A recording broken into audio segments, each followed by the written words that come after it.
This is Winnipeg Sports Talk Daily with Andrew Hustler Paterson and Michael Remis.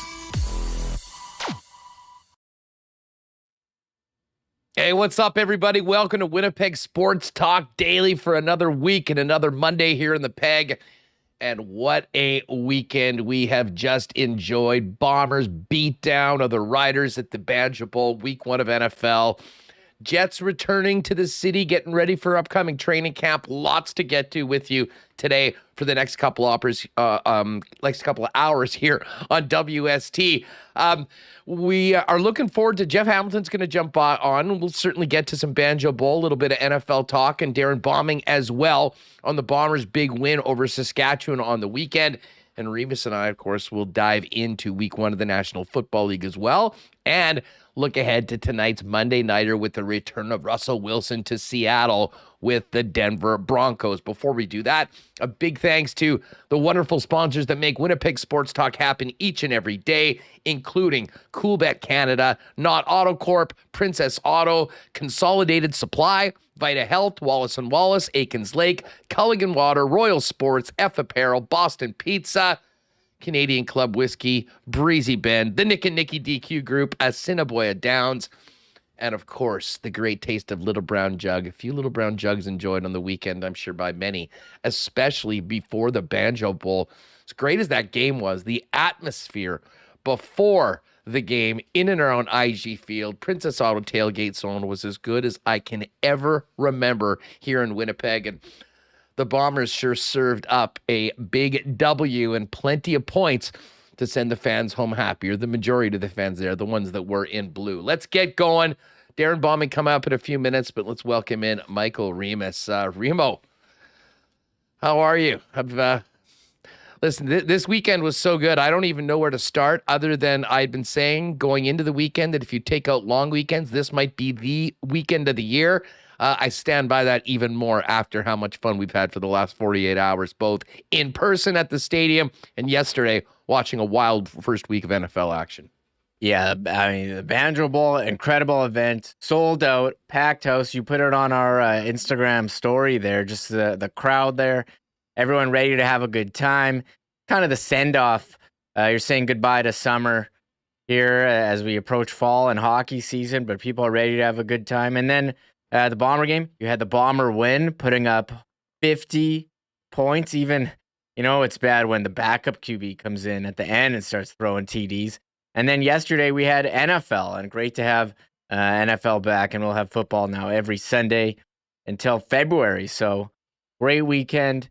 The sports calendar starting to fill up now. We got baseball down to the wire, but we do have that Jets news, and we'll have players in Winnipeg Jets jerseys on the ice later this week. So it's an exciting week for us. Well, there's actually been some guys already wearing Jets jerseys skating here in the city. And I know we'd sort of seen a number of teams getting together with some of the informal skates. It seems like a number of Winnipeg Jet players that, spend their off seasons elsewhere slowly returning here. And we saw a number of players, including Captain Blake Wheeler, Cole Perfetti, and more on the ice on the weekend. And Darrin Bauming, by the way, was also writing Jet stuff for NHL.com, has a piece on Perfetti and Ville Heinola looking to challenge for full-time roles next season. So talk a little bit about that with Bauming coming up a little later on. Listen, before we dive into football, and football really is going to dominate the program today for obvious reasons, both in the 3-down game and the 4-down game, we got to give a cheers to our friends at the Winnipeg Goldeyes on a great season. They were bounced on the weekend in a deciding Game 3 in Fargo. So the Fargo-Moorhead Redhawks move on. And I can't say I was too surprised with that, Reem. I knew the Fish were going to be up against it, and they had that great win at home to start the series.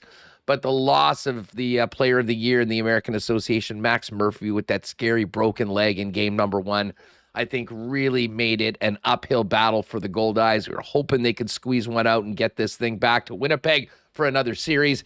Didn't happen, though. But overall, great year for the team. And maybe most importantly, to see the crowds the way they were over the last couple months of the season, of people getting back to the ballpark and enjoying the amazing entertainment and food and drink options at the ballpark was certainly great to see. Would have loved a few more games in the playoffs, but wasn't to be. Yeah, losing 7-3 on Saturday night to end the season against Fargo. And it's a tough one. Mm-hmm. You know, you win game 1 and then you lose your best player to as you said, horrific leg injury that someone described to you as Theismann-esque in front of the home crowd. But I agree with you, Huss. It's been a rough couple of years here for the Gold Eyes. They had, to deal with border issues. They, spent a season playing every game, on the road. What, the first year, the second year, they split with another stadium as well down south. And for a full season here, we saw the crowds. I think your most engaged with tweets, Huss, were food pictures from the stadium this summer. Who cares about any Jets transaction? You're posting pierogies, taco, beer bats, everything. Butter chicken was another favorite one, and the barbecue bowl. Now that the season is over, I may have to come back with the quintessential top 5 power poll of the best things to eat at the ballpark. Although I'll say this, the hot dogs at IG Field are so good. Okay, are those the Winkler Meats? Yes, dogs? Yeah, I believe you can buy them at Co-op, if I'm not mistaken. I buy those at Sobeys.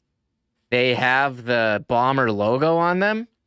Those we've served them. I've turned a lot of people onto those, and we've served them at family barbecues. People are like, "What kind of dog is this? This is an amazing dog." And yeah, Bomber Game Day dog. It has the W logo on it, so I'm like a sucker for branded stuff. So once I saw the Bomber logo, I was like, I'm getting these dogs. They must be good. Well, it's a good partnership. I wasn't entirely aware of where they were from, but I can just tell you as a consumer of said hot dogs, they were great. And I don't know what it is, the way they steam the buns or wrap them and turn them around, but it's working. It was nothing special, nothing too fancy.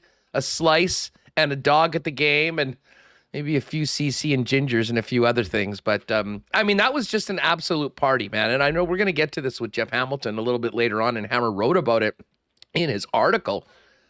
But before we talk about the game and everything that happened, in the 60 minutes between the white lines, I just have to give Bomber fans all the credit in the world. That was an event. And I'm not joking. I've been to, tons of NFL games as well. And I guarantee you that the atmosphere in Winnipeg for Bombers riders on Saturday was as good as most fan experiences that was at any of the NFL games this weekend. I realize the show and the television production is on another level for the National Football League. But if you were just a casual fan that, knew of football and showed up on Saturday to Winnipeg, you knew that you were at a big game, a special event. And 2 hours before the game, it was packed in and around the stadium. And I'll bring this up with Hammer later on, but I couldn't help but laugh. We were over at Finn's with some friends, and then, heading to the game beforehand. They had a couple buses that were going. And I got a text from our pal DJ Finesse, who was DJing at the tailgate. And he sent me a text and said, some guy's been arrested.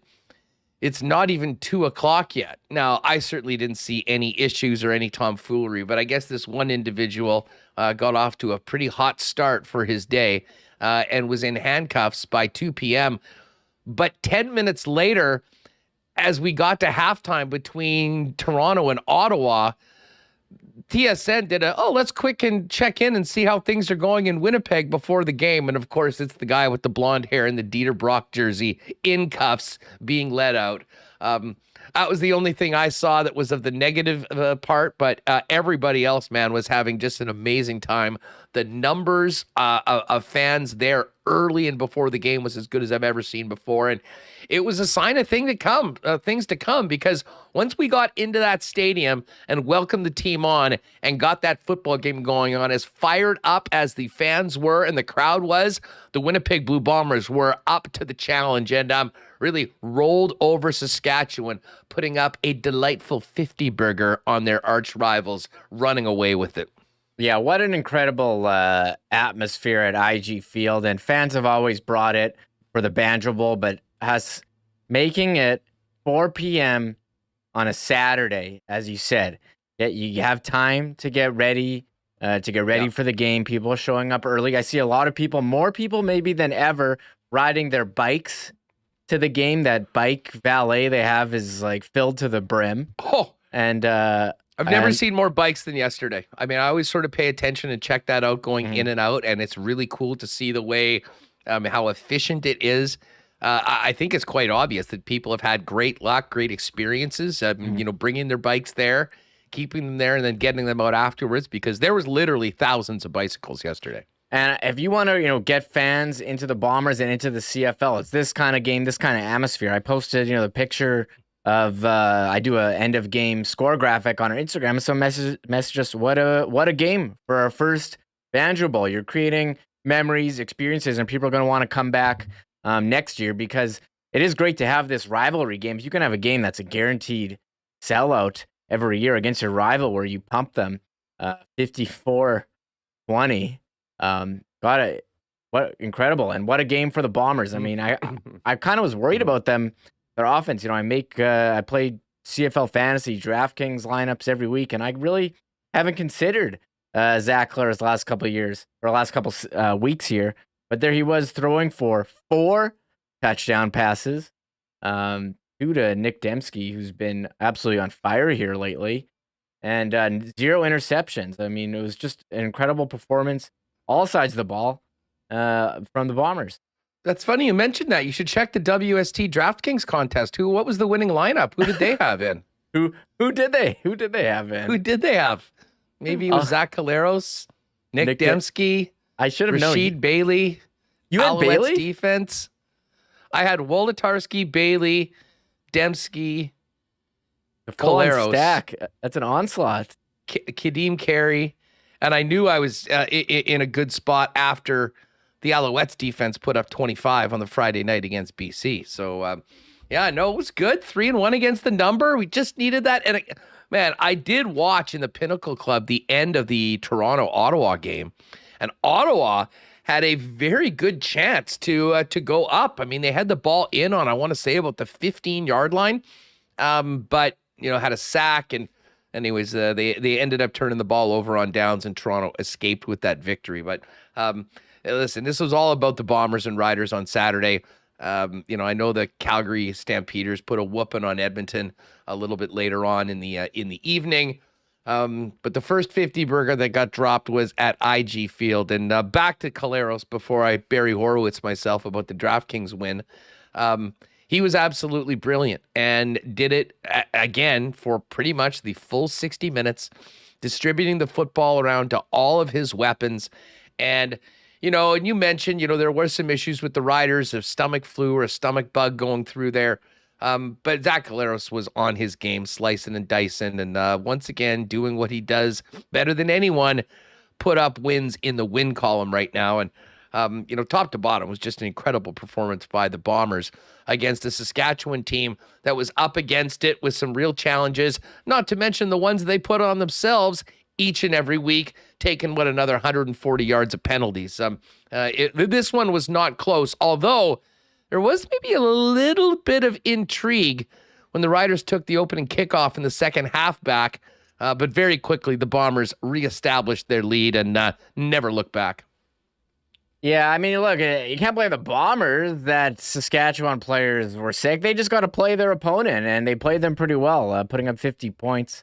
Pretty impressive that Saskatchewan hasn't scored an offensive touchdown 2 straight second halves against the Bombers. The one this weekend coming on special teams, but the Bombers defense I mean, getting turnover on downs, interception, fumble recoveries. Pretty incredible. And as you said, the Rough Riders with the penalties last week on Labor Day, they had 12 for 99 yards, and on Saturday, 14 for 141 yards. So the penalties not good. So they got Duke Williams off the sideline, but didn't seem to help help the penalty number. Okay, Waiters in chat says Huss needs to put to bed the New Jersey curse. Yeah, that was never a curse. That was merely a coincidence that they wore them for their one loss this season. And of course, we know what happened in that Montreal game. The curse, there was a curse. It was the wave curse. And I would like to give a big shout out to Bomber fans and I was hearing it. It was people were talking about it in the stands. To hold off doing the wave, and there was a few guys that were trying to start it there in the third quarter when there was plenty of time left in the game, and Bomber fans resisted. There was a little bit of a wave later on, and late in the game, if people wanted to get after it, and that's sort of when you do stunt on it, when you put up 50 points and you're running away with the football game. It was a perfect time for a wave late in the game, but it certainly didn't take over. And the team did all the right things. The fans did all the right things, and everybody left with a smile on their face if you were wearing blue at IG Field on the weekend. Yeah, and you're not anti-wave. You're just anti-wave like at the wrong time. So yeah, in a close game, not gonna do it when the Bombers are on offense. I see people talking about it when they're on offense. That hey, be quiet, let them get their plays off. Do it when they're comfortably up, like they were at the end of the game, and the Riders. There is a few Bombers that like that post that we put out of my video from the Montreal game, going like, "What are we doing here, people? We're this is tight. We're not even covering the spread. This is not the time to do it." Ben, there's a few Bombers that like that one. That video got like 10K views or something on TikTok. People were fired up about it, and I have seen some Bombers hop into our likes as well. So I've seen people in chat want us to give a shout out to that moment as well. It was perfect game for the Bombers, and guess what? They get to do it again against Saskatchewan before the end of the month. So I am looking forward to that rematch. I think it'll be a closer game as the talk before was, I saw Darrin tweet out that the Bombers Saskatchewan had a number of players out with the flu bug or stomach virus, and I hopped on. I was like, oh, Bombers are still -7. Well, gotta hop on that. So shout out to you and anyone else who was able to take advantage of that information. It's all about information in this age of betting and fantasy. Well, I mean, I thought the Bombers were going to win big earlier. We had made the picks going into the weekend. But yes, when I was in an Uber on the way to the game and got the note that 4 of their O-linemen weren't out there, and there was a bunch of other guys that might miss the game, we may have gone back to Coolbet and topped that up a little bit. And listen, never looked back. Bombers never in doubt, and just an absolute thorough ass whooping of the Saskatchewan Roughriders. I'm seeing in chat, I heard Ole from 141. I'm pretty sure that was O'Shea. Lots after the game as well. And what can you say about Mike O'Shea and the job that he's doing with this Winnipeg football team now? 12-1, class of the league. And it really does seem like we can start making plans for this West Final right now, Remis, because another loss by BC on the weekend. They're at 8-3. Calgary's at 8-4. Bombers at 12-1.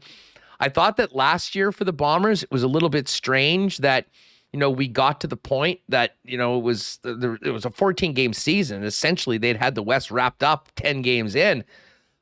Pretty much going to be the exact same thing this year. I mean, the Bombers very close. They've already clinched their playoff spot. And we'll be talking about clinching the West in the next few weeks if the Bombers can keep this thing going. Let's get to the why not question of the day, though, for our friends over at Not Auto Corp. There were many options today for the why not question of the day. But I think coming out of Monday with so much happening yesterday in the National Football League, our why not question of the day for our friends over at Not Auto Corp is who won the weekend from the National Football League. Your best team performance or individual performance. You can hit us up in the chat, or if you're watching this afterwards, leave your answer in the comments. And Remo, I think we need to focus on who won the weekend and the positive performances, because I know who lost the weekend, and that was the Dallas Cowboys being held to 3 stinking points at home by the Tampa Bay Buccaneers, and even worse, losing their starting quarterback, Dak Prescott, for the better part of the next month, maybe 2 months, with a hand injury that's going to require surgery. Yeah, that was an absolutely brutal performance by the Cowboys. And then when they go in, when they go to the sideline and you see Mike McCarthy's reaction to finding out the injury. Their season's basically done. I mean, he was injured. He had the great season last year and then broke his leg. And then this year, the hand injury, having surgery. So Cowboys, again, I think it's over for them after week 1. So definitely big losers. I can say that if you want me to give my winners here, I see some comments in the chat. I think Justin Jefferson, with the elite performance against Green Bay, but I'll give it to Devontae Adams. Getting out of Green Bay. They're having, he had more yards than all of Green Bay's wide receivers combined. I think people like seeing Aaron Rodgers lose. He's got the new haircut. Didn't work for him. So I'll stick with Jefferson. I like Jefferson. He was big for me in DraftKings. And they won. They won. Devontae had a nice run. I'll tell you who won the weekend. Me. My 2 teams thrashed their opponents. Bombers all over Saskatchewan in my favorite day of the year at IG Field. And then my guy, Patrick Mahomes, reminding everybody that a lot of the nonsense that was being put forth on shows like First Take and whatnot were exactly that nonsense. And no Tyreek Hill, no problem. The Chiefs are going to be a problem for everybody. And I'm all ready. We were just talking to Dusty on the Lock Shop for our Monday episode that we just put out. Subscribe, Lock Shop, wherever you get your podcasts. I believe it's October 16th. Chiefs, Bills. The countdown to that game is on right now. That being said, Chargers Chiefs next Thursday is going to be an unbelievable game to get the week 2 underway. And of course, we do have a pretty interesting Monday nighter tonight, Reem. With Russell Wilson going back. But I just felt that everything went my way. I tweeted out yesterday, jump on Mahomes over 2.5 touchdowns. We were getting plus 140 on that from Coolbet. Got a lot of happy people. And for anyone that jumped on our Lock Shop parlay, plus 250. Shout out to the Saints for doing a bit of a Houdini job. Jameis Winston coming back in that fourth quarter and get that win. Chiefs and Chargers took care of business, and we're 1-0 with the plus 250 winner. Luckily, everyone's still employed at Coolbet, but maybe not for long if we keep on hitting like we have to start off the season. Yeah, congrats to you on hitting that one. I'll give you the craziest game of the weekend has had to be the Steelers Bengals game. Tough luck for the Bengals, who lost T. Higgins to injury. They also lost their long snapper, which was very huge in some of their missed kicks. They had one wide for a chance to win. They had another one that was blocked. Nobody seemed to want to win this game, but it was Mitchell Trubisky and the Steelers pulling it out. And I was thinking of this, Huss. How did the Bengals beat the Chiefs in the in the playoffs last year? It's crazy to think. Joe Burrow on his back the entire game, getting sacked all over the field. Tough loss for the Bengals there, who were in the Super Bowl. Remember that they were in the Super Bowl last year? Did you? Yeah, I do.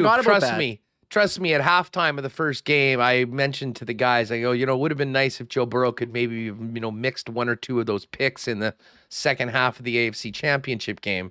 But we will no longer fret about what's happened in the past, only look ahead to the future. And listen, the future for the Bombers is going to be a couple bye weeks, probably the opportunity to rest some players and get ready for a West final at some point. And what's next for the Chiefs is Justin Herbert and the Chargers. What a way to get the NFL schedule. We'll hit more on the NFL later on today. But Remo, before we bring Darrin in, and I know we'll touch on this with DB, the other winner of the weekend was our good friend Sarah Orleski. And I say that in a way, she would never think of it that way, but the love and appreciation for what she has done on the sidelines as part of the TSN team for so many years here based out of Winnipeg was on full display.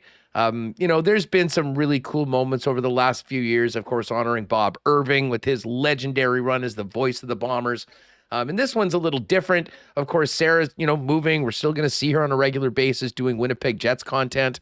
But you really got a good feeling about the way that she has connected to Winnipeg sports fans and especially Winnipeg Blue Bomber fans over these years. And she got a wonderful send-off on her final game on the sidelines from TSN on the weekend.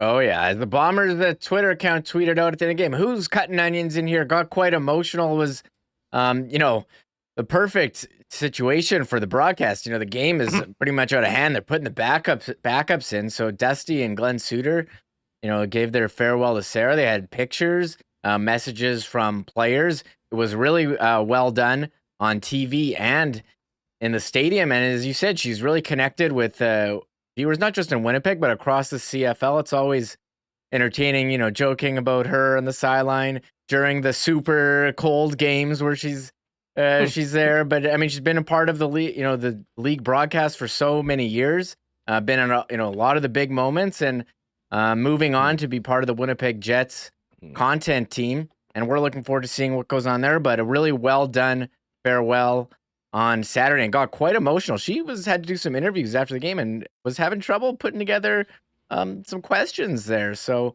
it was a nice story for the end of the game once the game was over. Well, and you know what? Shout out to the Bombers. And you could see how well she was liked by the players as well. Zach Caleros out afterwards, giving Sarah the game ball in her final game. And can tell you, I got actually a pretty funny video. I was in, 128 or 129 section. And towards the end of the game, Sarah was there getting ready to finish up her duties. And there was a big Sarah chant. And, she, I think, had a tear in her eye. She was a little embarrassed but there was a lot of love for her. And anyways, congratulations on an incredible run with the CFL on TSN. And here's to a great run coming up with our Winnipeg Jets. All right, Bauming is ready to go. Before we do that, got to give a big shout out to the gang down at Consolidated Supply, our newest sponsor at 1395 Niagara Road East. Now, in the past, Consolidated has always been irrigation and turf leaders in Winnipeg, really coming out of the golf business. If you are looking to get your lawn green and lush with irrigation, they've got DIY irrigation solutions for your property. They've also got options, for instance, when you're at the cabin, if you're unsure whether your lawn was watered, you can talk to our pal Joe about Wi-Fi enabled controllers to check in on your cell phone.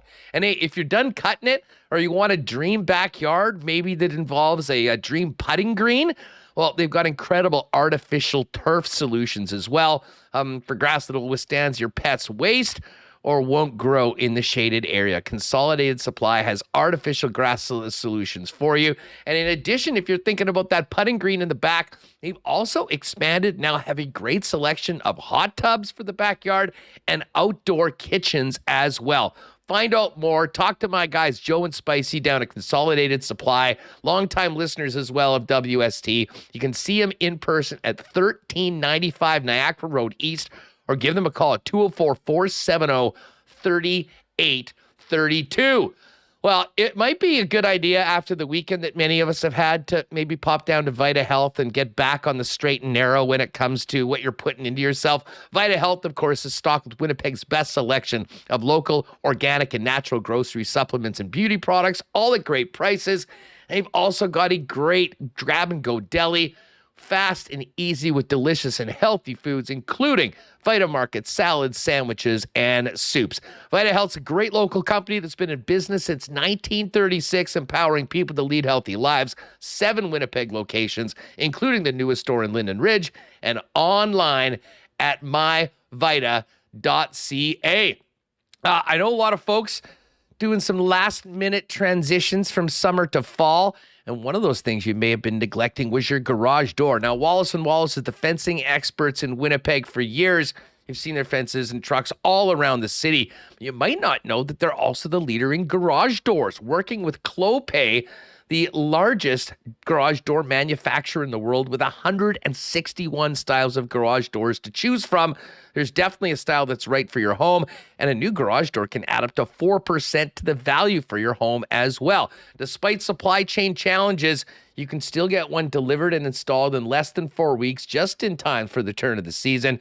So if you are in the market for a new garage door, before you do anything, talk to the experts at Wallace & Wallace.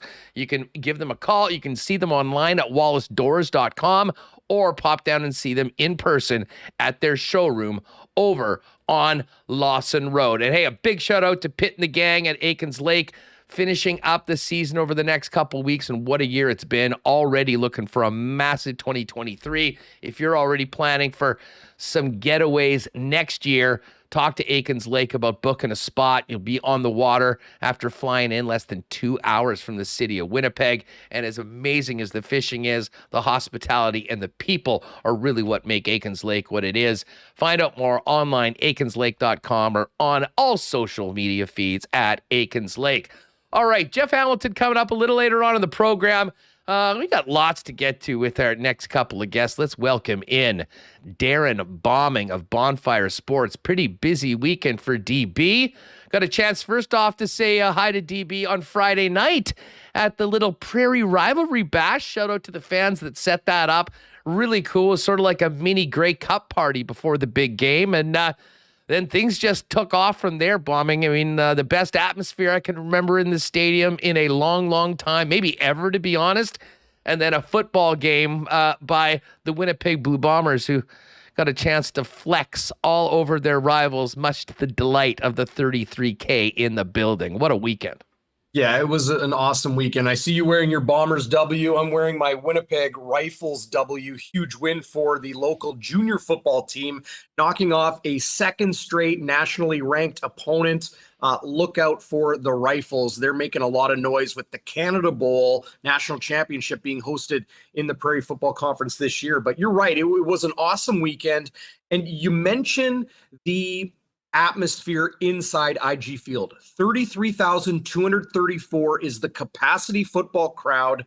The energy was palpable. Like, you could really feel it, even in the press box, but like going down to the concourse level during the game. And it just, I don't know how to describe it. If you haven't been to a Blue Bombers game with a crowd like they've had the last few games, 30,000 plus, get down to the ballpark. It is unmatched with anything we've witnessed here in Winnipeg. The Jets in the 2018 playoffs, the earlier playoff run, I think it was 2013. Obviously, those first games in the first inaugural season of Jets 2.0, those were awesome energy environments. But it's something about being outdoors, large open air stadium, 33,000 plus, and just the crisp fall air or late summer air, and a dominant Winnipeg Blue Bombers football team absolutely putting the boots to their Prairie rival. I think this is a weekend people are going to remember for a heck of a long time, Hustler, if not for a 54-30 win, as much as it was just an awesome game to be at and, a historic one to take in. Well, and I was mentioning, I think on Twitter before the game, I mean, we got there well before the game. And, often we'll spend a lot of time in the parking lot, but we went into that Princess Auto tailgate area with everything set up. And I mean, it was just an incredible party. I mean, lots of green there too, but people having a lot of fun. But just the numbers that were there so early, and then we saw it in spades once we got in. I mean, that was as good of a looking stadium, even despite how many people that'll be setting up shop in the north end, having pops in that Rum Hut area. I mean, the stands were full throughout the game. And, well, listen, if they could have packed another 4,000 or 5,000 people into that place, I'm sure they would have been able to, because it was the hottest ticket in town. I mean, Dustin Nielsen and I were out on Friday night before we saw you guys, and I was at a spot where a lot of people knew me or were popping by to say hi. And Dusty said, this is just, you can feel the buzz in this game the day beforehand. It seems like every single person in this place is going to the game. And that is turned into an event. And the story, I mean, we had Westy on last week talking about how it all started. And, of course, the late, great Jerry Maslowski and his team did such a great job of kind of coming up with the packaging of this. And it's gone from there. And needless to say, regardless of whether it's the Riders or whoever's coming right now, the brand of Winnipeg of football that the Blue Bombers are putting on week in and week out, certainly worthy of fans in this city support, and they are getting it right now. To me, there's a lot of ways we can go with this game. But honestly, Darrin, I mean, just another virtuoso performance by Zach Collaros. The Collaros story it gets more incredible, although we're almost spoiled. I mean, it's just another win, another but you go back to the effect that Zach Collaros has had and the record that he's had since starting that regular season game at the end of the 2019 season before going on the run in the playoffs. It honestly is becoming one of the most incredible stories. I mean, right up there in Canadian Football League history, and the Bombers looking to write more history after going to 12-1 so far, and really now can almost coast to the Western Division title.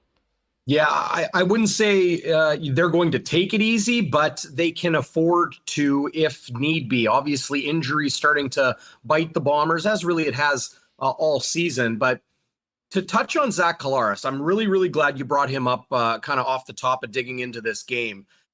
7 possessions, Collaros was at the controls of the Blue Bombers offense. 7 scoring drives. Didn't punt until the 3-minute warning of the fourth quarter. Drew Brown, their backup, comes in. He throws a touchdown to Dalton Schoen. 10 touchdowns to lead the entire CFL, let alone being an American rookie in pro football. The impressive accomplishments of this Blue Bombers team continue to stack up. And in the case of Zach Collaros, looking at his record, he's nearly 10 wins to 1 loss since, as a ratio, which is nuts, as the Winnipeg Blue Bombers starting quarterback. It's unheard of. His reclamation of his career, I think, is nearly unmatched in professional sports. It's definitely unmatched in Canadian football. To think of where he was following a catastrophic knee injury with the Hamilton Tiger Cats, derailing a season he was probably going to win MOP in the Canadian Football League, to not great time with the Saskatchewan Roughriders, being traded to the Toronto Argonauts, where his career started, never getting an opportunity to even pull a jersey on, and then that 11th hour and 30-minute trade to the Winnipeg Blue Bombers right under the wire, and Kyle Walters able to trade a first-round pick for him and to lead them to the first of 2 back-to-back Grey Cups, and now looking easily a favorite to win a 3rd straight in 2022. Lots been said about Mike O'Shea and Kyle Walters and Wade Miller and the defense led by Willie Jefferson and so many impactful players.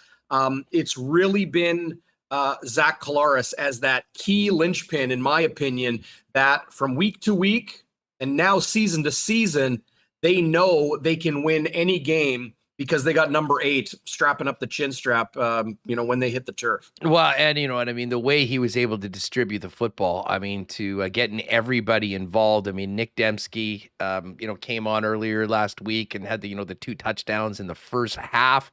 And I thought Rashid Bailey maybe had his best game of the season as well. Yeah. You know how fired up Bailey gets. I mean, he feels he is energy personified.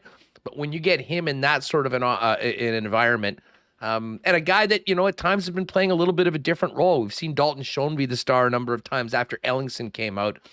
The effort that he had to put on display to get that into the end zone on his one, and the shot of him doing it afterwards, just personifies what this team is all about, doing every single thing that you can to get the job done. And, they did it in pretty much every aspect of the football game.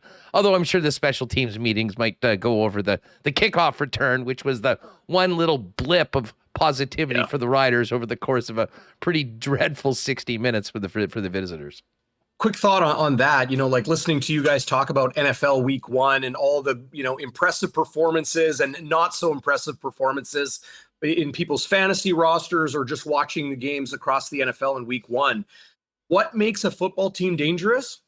maybe more than anything outside of quarterbacking, is not knowing how they're going to beat you. It's Rashid Bailey one week. It's Nick Dembski the week before. It's Carlton Agudosi scoring 2 touchdowns in his, one game he was able to dress for the Blue Bombers. It's Brady Oliveira combining for 130 yards on the ground and through the air in another game. You might then see the defense score a couple touchdowns and help the Blue Bombers to victory. The Banjo Bowl, not reflective of how dominant the Blue Bombers have been game to game, because most of their wins have come by less than a touchdown this season. But they did have a multi-score win over the BC Lions with Nathan Rourke at the helm. They've got 3 straight wins against the Calgary Stampeders, probably the only team now that will give them a legitimate threat in the West Division on their way to trying to win a Grey Cup, especially with Nathan Rourke now likely out for the season. But this Blue Bombers team, there's no weakness because there's no runaway strength. You never know how they're going to beat you. When the ball gets kicked off, whether it's IG Field or on the road. I think that's their greatest strength, is that everybody will step up in the absence of others. And, again, they're just so diverse and well, spread out and deep when it comes to their roster and the ways they can attack. Darrin Bauming of Bonfire Sports is with us here on Winnipeg Sports Talk Daily. If you want more Bomber recap from the Banjo Bowl, make sure to check out the post-game show that the guys fired up with a very happy Bomber Nation after the game on Saturday, wherever you find your podcasts, or, of course, on YouTube. We did the Why Not question of the day earlier, talking about who won the weekend, and we're sort of talking more about the NFL performances. But Sarah Orlesky certainly was a winner, if you will. A very, very much deserved, incredible send-off by the Bombers. Zach Caleros giving her the game ball. I mean, had to mention Sarah on this special day for her. And a big loss for TSN. Lucky, though, for Winnipeg sports fans, we'll see lots of Sarah in her new role with the Winnipeg Jets. Yeah, happy for Sarah, because now, it just change in schedule and will afford her, better time and opportunity with her family, which is great.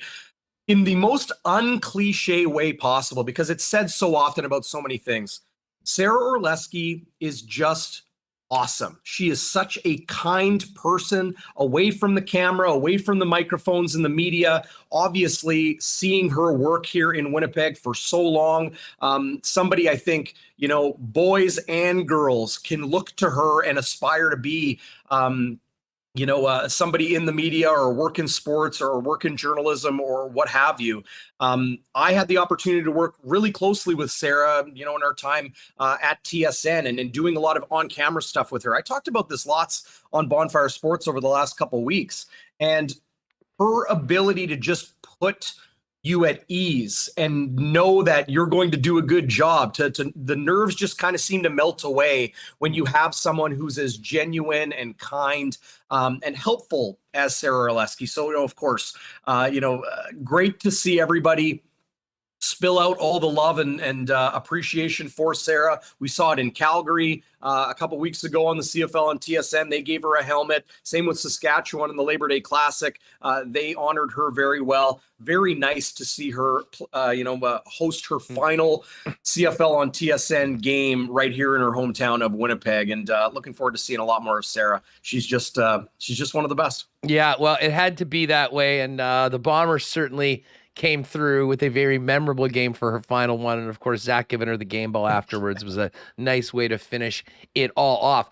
Speaking of the Jets, where Sarah's going to next, you were also doing a little bit of work on that. I know the piece that the team put out talking about some of their top prospects going in. We're going to see some of the more future prospects playing on the weekend in Penticton, Darrin. But we're seeing to get some of the guys back. And I know you'll be doing more work for NHL.com as we go forward. You mentioned 2 guys right at the top of that list, Cole Perfetti and Ville Heinola in the mix. I mean, I think that Perfetti, not only is he likely to be, he's a guy that they're counting on to be part of that top 6. The Ville Heinola situation, very interesting considering all of the defensemen that are still under contract with the Winnipeg Jets. And, to me, until that changes with the numbers, that's going to be the most intriguing thing as to how things work at training camp is to, under Rick Bowness, how does he see the defense core? And is Ville Heinola going to get an opportunity to show that he's ready to be a full-time NHLer? And if that happens, who's the odd man out? It's been really interesting over the last couple of years here in Winnipeg, and in my role at NHL.com, I've often been in the visitor dressing room after the game, talking to those coaches, talking to those players, and morning skates as well. And as expected, you'll hear those visiting teams talk about Winnipeg's firepower and offensive talent up front. They'll talk about the Vezina Trophy caliber and winning goaltender they have in Connor Hellebuck. But when they talk about the Blue Bombers' defense, it's interesting that all of the teams, very similar theme in talking about it, and that's that maybe it's a bit of a smaller defense. Josh Morrissey, Neil Pionk, maybe that's a reason why we saw Paul Maurice and Dave Lowry use Nathan Beaulieu, use Logan Stanley as much as they did to maybe add more size in a strong physical Western Conference. That all said, while you do have Pionk, who's a point-producing defenseman, you have Josh Morrissey, who can really kind of do it all, and both of those guys under 6 feet.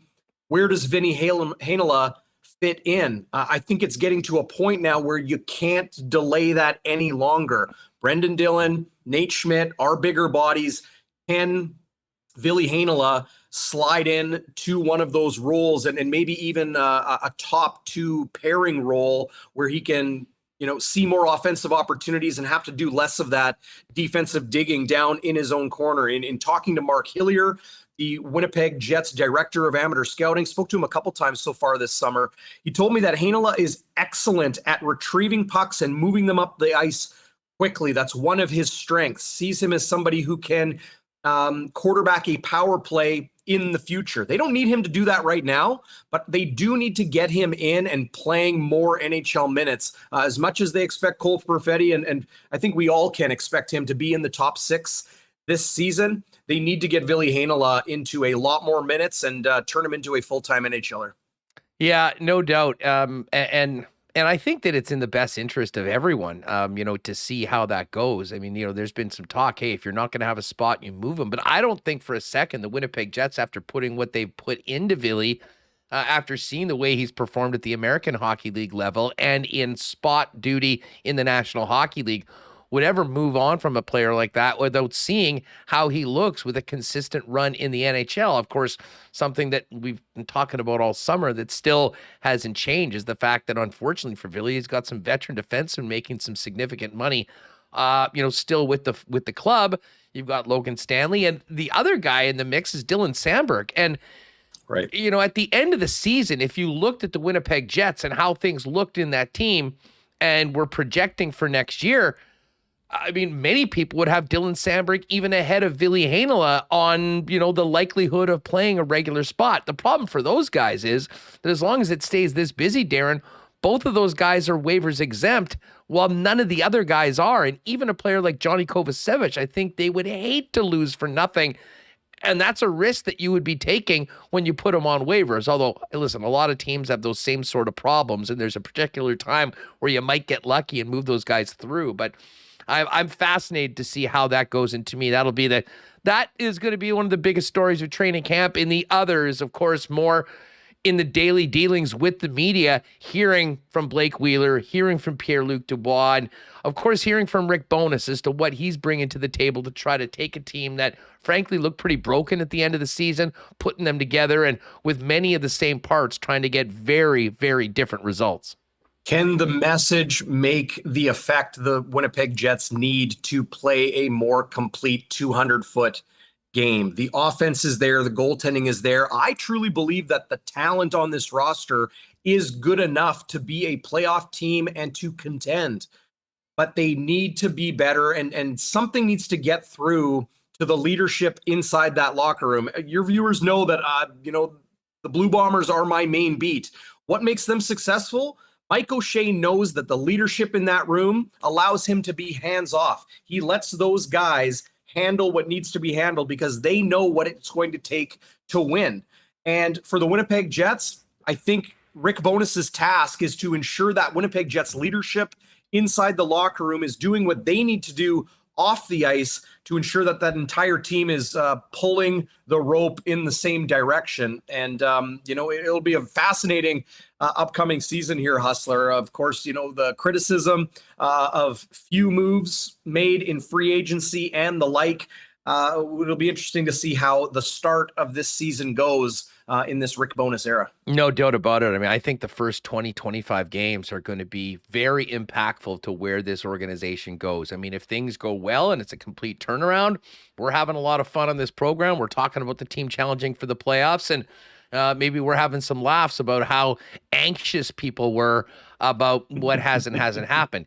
If it goes the other way, knowing that there's 2 years left on Scheifele's deal, 2 years left on Wheeler's deal, 2 years left on Hellebuck's deal, and 2 years on team control on Pierre-Luc Dubois, at a certain point, if things don't go well for the Winnipeg Jets, it almost, I think, forces them into making some decisions on those players maybe a little sooner than they'd like to. But again, we're not even at training camp yet, so we'll chop this up over the next few weeks and look forward to starting this season in October and seeing what happens from there. What's cooking at Bonfire this week? Yeah, of course, we're going to do our Bonfire midweek show, look back on CFL Week 14 and ahead to the Blue Bombers game in Hamilton against the last place Ticats. Who would have thought that just a few weeks ago? We've moved to a new week. So Bonfire midweek with myself and the Schnitz, Zach Schnitzer, now Wednesday nights at 7:30. And then, of course, pregame coverage with the one and only Bluto, Chris Walby, as we always do, the day before the game at 3 o'clock. So we're live on YouTube following you guys on Friday for that Saturday matinee at the Donut Box. Have you talked to Bluto since the game? I can't wait to hear what he thinks about that one. I mean, Yeah. few things will put a smile on the big guy's face more than an absolute thrashing of the Riders at Banjo Bowl weekend. And listen, everything about Saturday was pretty much perfect. We'll look forward to this game against the Ticats coming up. And, of course, to another visit with you on the show soon. Thanks so much. Say hi to the Schnitz. Keep up the great work for Bomber fans. And we'll talk to you soon, DB. Good to be with you. Rifle up. Great stuff. There it is. Darrin Bauming, also the voice of the Winnipeg Rifles. Another big win. I think they're still buzzing from the previous win against the Hilltops, which was so big for Jordy Wilson and the staff. And overall, great. Unfortunate, we didn't get the full sweep with the Bison's win. They had a tough weekend out in Alberta. Tough start for Brian Dobie's squad, but hopefully that will get turned around quite soon. As we mentioned, why not question of the day? Who won the weekend? We're thinking NFL, but if you've got another suggestion, leave it in the comments or in the chat.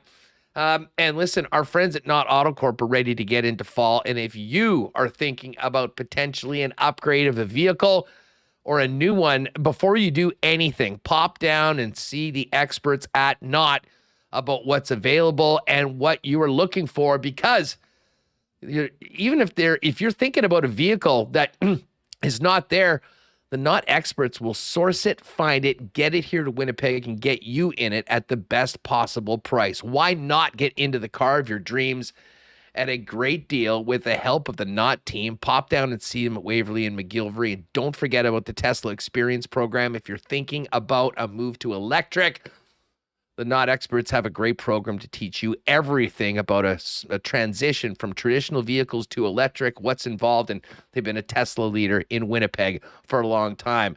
Be like Bill Stiegel, pop down to Not AutoCorp, Waverly and McGillivray, or check them out online at not.ca.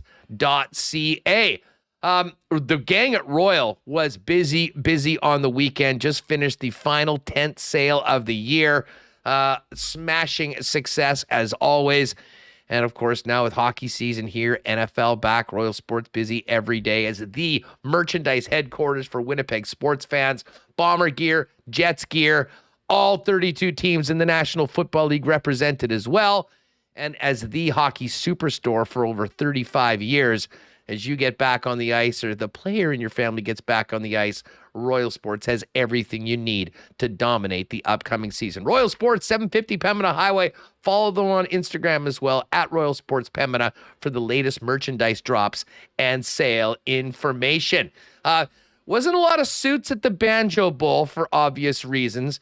But if, as we get into the fall and winter, you need to upgrade the wardrobe, the spot you need to go is down and see our friends Andrew and the gang at F Apparel at 190 Smith Street. Custom suits for men beginning at just $400.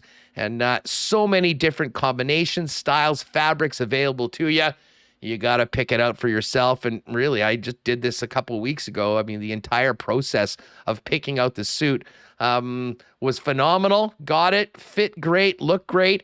And that's exactly what guys need. At least one suit that fits and looks great that you can wear for a number of occasions. F Apparel, pop down and see them. Check out that deal on shirts as well. 3 for $200 through the summer.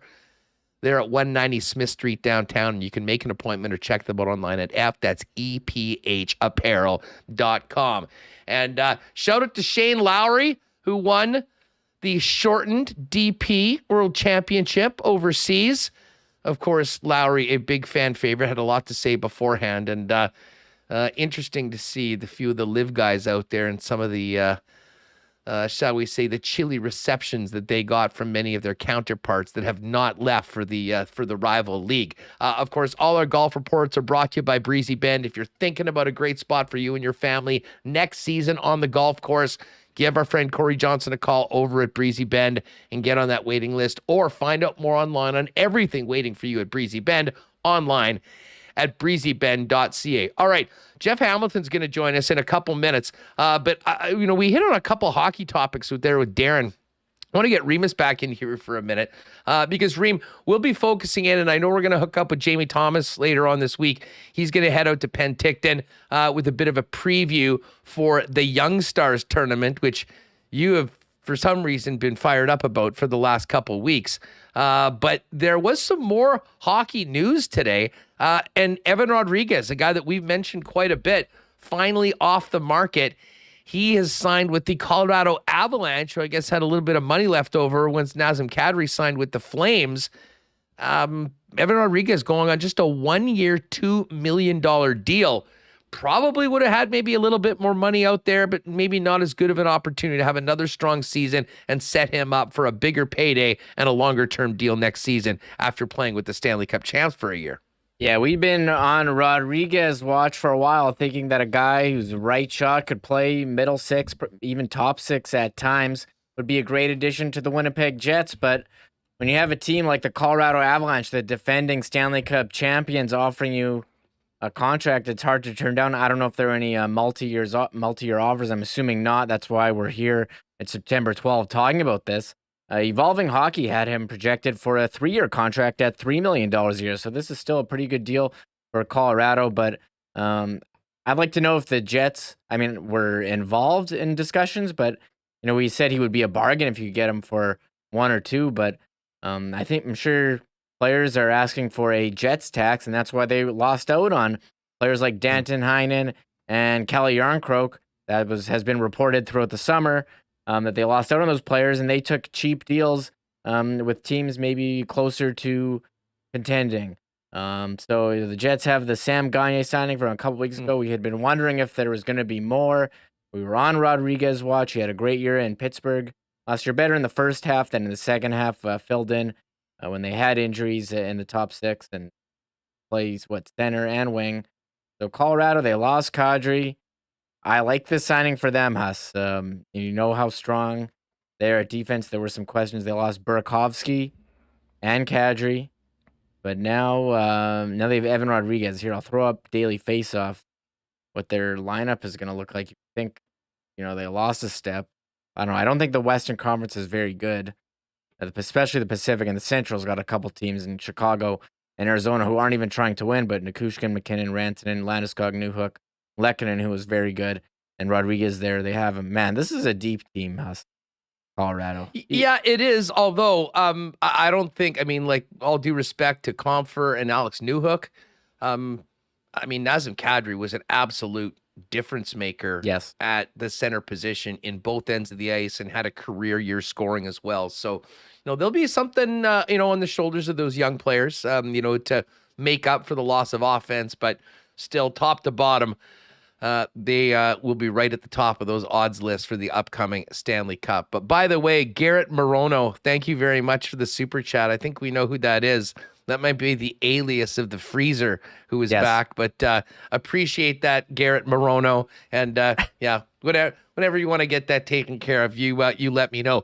Back to hockey for a minute, though, Reem. One other bit of a local tie-in, a former Jet and a Winnipeg native, Cody Eakin, not signing a deal, but getting a PTO with the Calgary Flames. And listen, I'm not sure how much Cody's got left in the tank. Obviously it was a rough year in Buffalo last season. But I'll say this, if you were going to think of a team and a coach that might fit well with Cody Eakin and his style of play at this point in his career, I'd say Daryl Sutter and the Calgary Flames may very well be it. So this, despite it being a pretty deep and strong team, I think the style of Calgary and what Daryl Sutter looks for in players might give Cody an opportunity to stretch this out and stay in the best league in the world for another season.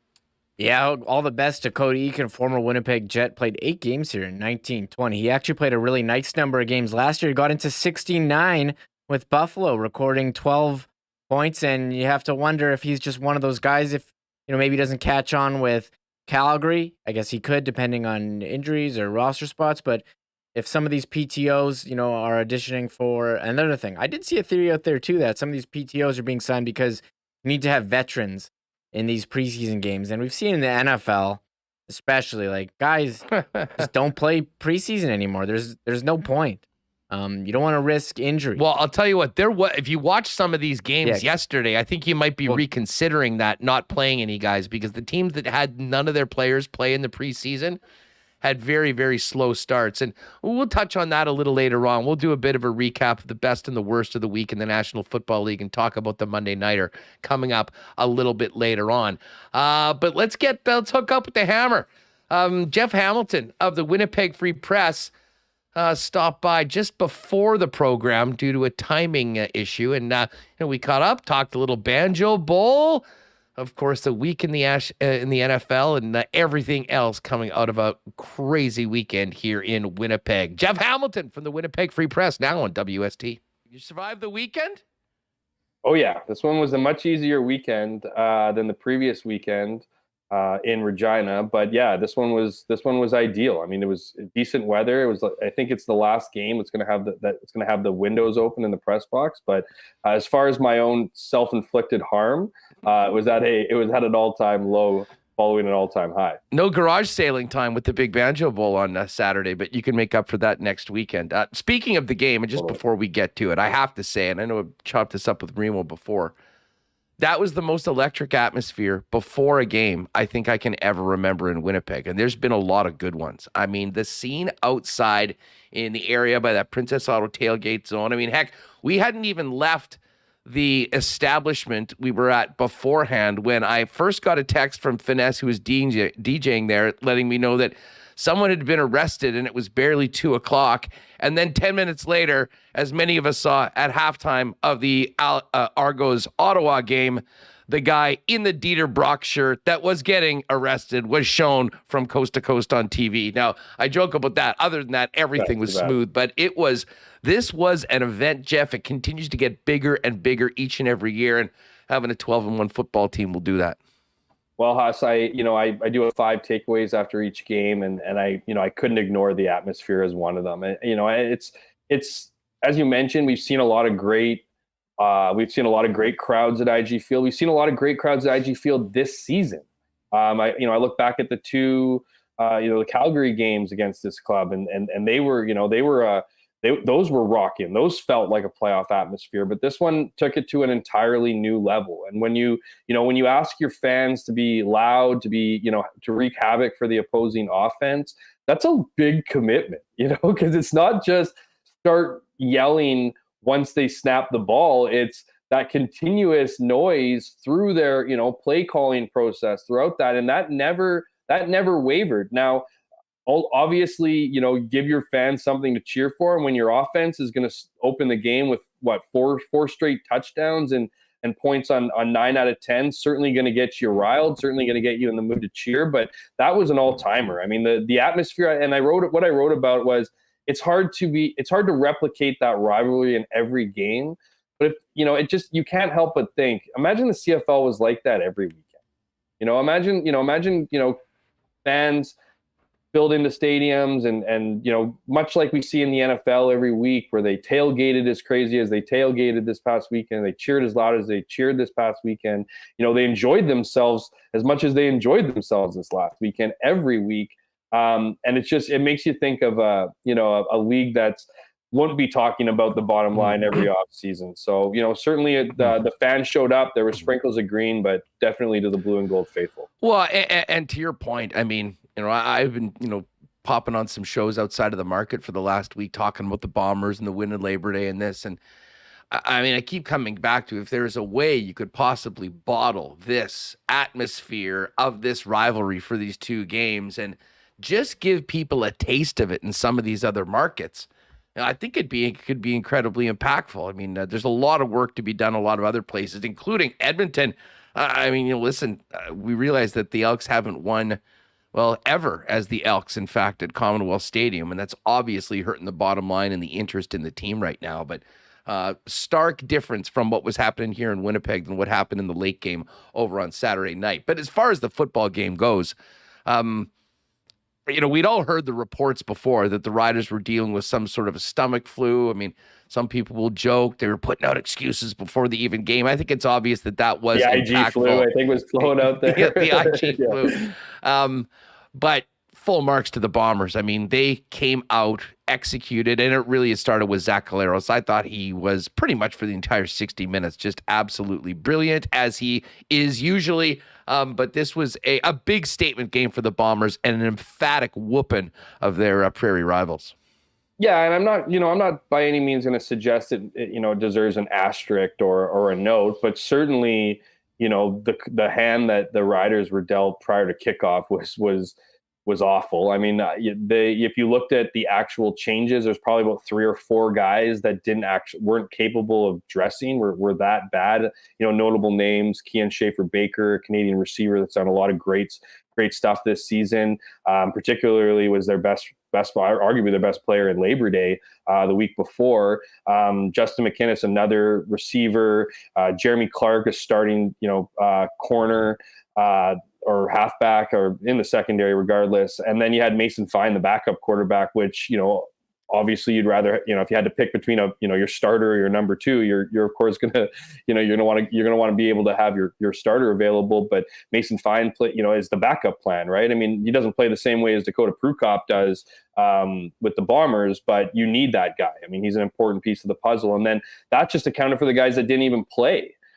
We reports came out kind of before, but certainly afterwards, about how as many as 15 guys were affected by this. I mean, anyone who's had a stomach flu or a stomach virus knows, it's not a great thing to be dealing with when you're at home resting, to play a physical game, that football is. I mean, I can't even imagine. So that, 15 as many as 15 players, as many as 8 coaches, including head coach Craig Dickinson. So, you need to be sharp physically, you need to be sharp mentally. I don't know how sharp you can be when you're dealing with those kind of issues. So that was certainly, advantageous for the Bombers. And as you mentioned, Huss, I mean, they put the foot on the gas and didn't let up throughout the entire game. I mean, scoring 7 touchdowns and scoring 9 out of 10 drives, having Mark Leggio come out for 1 punt in the entire game is almost unheard of, let alone against your arch rival in a big game like the Banjo Bowl was. But to see Zach Collaros play the way that he did, to see the receivers, I mean, Nick Dembski is having a season, breakout season, even, if you will. You had Rasheed Bailey step up big time in the absence of a guy like Drew Wolitarsky. Brendan O'Leary-Orange came in. Wolitarsky, of course, getting injured early in the second quarter after the Prukop's first of 2 rushing touchdowns. It was you can really go right down the list of it being by committee and naming all these guys that had big games on the offense, and certainly a statement game in that regard for sure. Well, and let's just quickly touch on the receivers for a minute, because this has been happening the last few weeks without Greg Ellingson, who had pretty much become Zach Collaros' number 1 target. And we've spent a lot of time talking about Dalton Schoen for obvious reasons, but you mentioned Nick Dembski. I mean, it seems like he raises his level of play in these rivalry games, being a former Rider and being a Winnipeg guy. I mean, he knows what it's all about. And maybe it's the fact that he came on the show this week. The WST bump is real. Two first half touchdowns. I know I get that every week. But Rashid Bailey too. I mean, big game for Rashid, and he at times hasn't been targeted as much. Both of those guys I thought were real standouts yesterday. Yeah, I'll start with Nick Dembski. I mean, it was he scored twice, so it was 4 touchdowns in the last 3 games. I mean, that's just a great stat in and of itself. But it's how he's doing them. I mean, if you look at the Labor Day game, that great pass by Zach Collaros for sure, but the over the shoulder nab that he made, I mean, those look easy because players need to make them look easy, but they're incredibly challenging plays to make and to complete, and we saw that with Nick Dembski. And if you just look at the way he is able to separate himself against Derek Moncrief, that they looked at that that group, 2 incredibly great athletes going at each other, right? Derek Moncrief and Nick Dembski. And I think that's one of the things that gets a little bit lost in the scouting report with Nick Dembski is that, words like versatile come out, right? He can hurt you in that passing game. He can hurt you in the run game. So, that's kind of what is the big word that's used about him. The Canadians Army knife that I know, our colleague Darrin Bauming likes to call him. And so those are the things, but it's really like Mike O'Shea has said this the last couple of weeks, actually, is his athleticism. Like, I don't think there's a better athlete. I mean, you look at Nick Dembski and I'm not trying to be insulting by any means. Like, he's certainly in better shape than I am. He looks like an athlete, but he doesn't look like the Brandon Alexanders, the Johnny Augustines, where they have like 8 packs. And it's just like, you could do your laundry on these guys' abdomens, but clearly he is an incredibly gifted athlete. Somebody who can take it to the next level, who has that talent, right? It's not just hard work, which Nick Dembski definitely has that in his pedigree, but he has the talent along with it. When you see those two things coincide, you see special things. Rashid Bailey, man, I got a lot of respect for a guy like Rashid Bailey because, I respect how he speaks from his heart. He's not afraid to pour things, out. Like, I mean, you saw him, he talks a lot about himself, but in the most positive way possible. You know what I mean? We were talking about this and about, how a guy like Rashid Bailey fits into the mix, right? We all know their big slogan, fit in or F off, and talking about yourself in the way that, comes across with a guy like Rashid Bailey, it can almost kind of seem like he goes against the grain in that regard, but that's you only think that if you don't know Rashid Bailey and you don't know how much work he puts into his craft. You don't know how much he cares about his team and his teammates and his coaches. And I'm not just talking about wins on the field. I'm talking about he cares about them as human beings and how they succeed in life. And I'm not trying to get too He's part football player, part motivational speaker.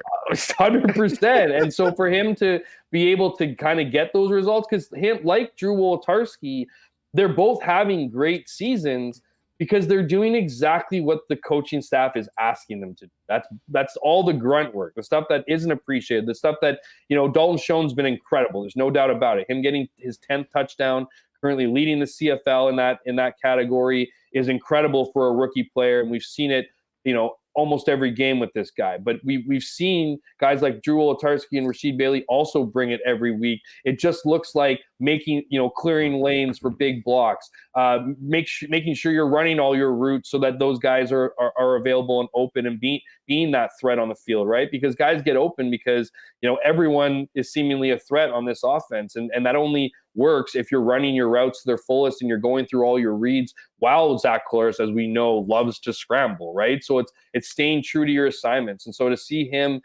take get that pass over the middle and sprint towards that corner and do a Superman 5-yarder. I mean, those are that's not just a highlight reel play. That's a big play by a guy who has a lot of respect in that dressing room and who has a lot of respect for the game and puts just as much work into it as everybody else. Well, in his touchdown, I mean, listen, there's been a lot of great touchdowns this year. The photo of him doing the Superman in and getting that football in will be could make a T-shirt of it. He just barely touches it. You see that? Like, it's almost like the wind blew it. Like, it was just literally by. He would not be denied to get in the end zone. That was Rashid's opportunity because everyone else seemed to be getting in. 54, the 50 burger, if you will. And listen, I mean, I know we can talk about where Saskatchewan is as a team right now. We've just seen them the last 2 weeks. We can talk about who's in and out of the lineup. I mean, if they're going to put, what do they have, another 140 yards in penalties on the weekend? I mean, Yeah, 140. how they are almost getting worse. worse discipline-wise, even after Marino's gone, is beyond me. But, I mean, they beat Sickness themselves. might have played a bit of a role into that too, but still, this is an undisciplined team. If it was an aberration, I would say, yeah, sure. But I mean, this is the Saskatchewan Roughriders, and you wonder what becomes of this club. But I guess, I mean, going to the West overall, I mean, BC loses pretty heavily to Montreal earlier this week, and then Calgary obviously puts up a big number on Edmonton. I mean. Do we expect that the BC Lions are going to be relevant within that push for second place right now? Or with Nathan Rourke out, are we seeing that sort of separation begin and it's Winnipeg, then Calgary, then the other two teams? Well, it's an interesting question, and there's a couple different factors to it. I mean, if you look where BC is at, they're at 8-3. Calgary's at 8-4. If you look at who has a tougher schedule down the stretch, it's not Calgary. Calgary is, they don't have to play the Bombers anymore. BC Lions have to play Winnipeg twice. Now, the caveat to that is where are the Bombers going to be at in those final two games? Now, those final two games are split between a bye week. So, there is essentially 3 weeks there. So I'm not going to suggest that if the Bombers wrap it up, they're not going to address anybody for either of those games, but they're going to scale down their lineup. I mean, they're going to be giving guys time. So how meaningful are those games going to be for the BC Lions at the end of the season in the Bombers' perspective? Now, they're going to be important for the Lions for sure. And the Lions don't have necessarily an incredibly difficult, stretch down there. But, I just look at Calgary and what they've been able to do with Jake Mayer. He's their guy now. I think he's going to lead them to a successful run here down the stretch. I just don't see BC, unless they get a little bit of help from Winnipeg at the end of the season, being able to go toe-to-toe with the Stampeders down the stretch here. And how does that leave, the Roughriders? I mean, the Roughriders are all but cemented, fourth place in the West, right? I mean, that's where they'll be. You look at Ottawa, they were kind of threatening a little bit with a 2-game win streak, maybe catching up to them, but they lose again to Toronto. So, so they get a little bit of help in that respect. So I think the West is kind of not what you see is what you get, because you do see BC in second place right now. But I think as these weeks go on and, they start, you start looking at Winnipeg, obviously clinching, you look at the Riders staying where they are, that little battle between BC and Calgary is going to be fascinating, because they are ultimately fighting for home field advantage in the West semifinal. I mean, there's a lot to play. I don't, getting Vernon Adams is a big piece to BC's puzzle. I think it's going to make them a better team. I don't think they were ready to throw him in last week. As we saw, they were kind of jumping back between him and Antonio Pipkin. I don't think Antonio Pipkin is even close to being, the answer there. So, I think there's a little bit of a wait and see approach on what Vernon Adams can do here down the stretch. But even if they go 500, they're still going to have a good record at the end of the season. It's just going to be whether or not they're going to be able to beat the Stamps over for that second overall spot. Jeff Hamilton with us from the Winnipeg Free Press, recapping the Banjo Bowl beatdown of the Roughriders by the Blue Bombers. And, the other thing that really became as big of a story as anything else, as the Bombers sort of took the suspense out of the game, was a pretty great send-off for our good friend Sarah Orlesky in her final game on the sidelines after an incredible career with TSN before moving on to her new role with the Winnipeg Jets. A lot of love in the building for Sarah, and very richly deserved. Well, it's just such a testament to who Sarah is, not just as a professional, which I've said this several times over on this show, other shows. You hear it every time, somebody asks about Sarah Orlesky. She's the ultimate pro, right? She's not just in the way she handles herself with her job, the way she makes people feel when they're on screen with her, that comfort, that instant comfort that just exists when you look at somebody who just handles their job so incredibly well. It's hard not to rub off on people. But it's a testament to who she is as a human being. I mean, if you never met Sarah Orlesky and there's a lot of people out there that I imagine haven't had a chance. I mean, they might feel they know her because they see her on TV all the time, whether that have been Jets broadcasts or on the sidelines for CFL games, and she did a lot of CFL games. You might not think you know her, or you might think you know her from just what you see, but the people who haven't been able to meet her, she's exactly that person that you think she is on TV. And so that's what's made, her send-off so special.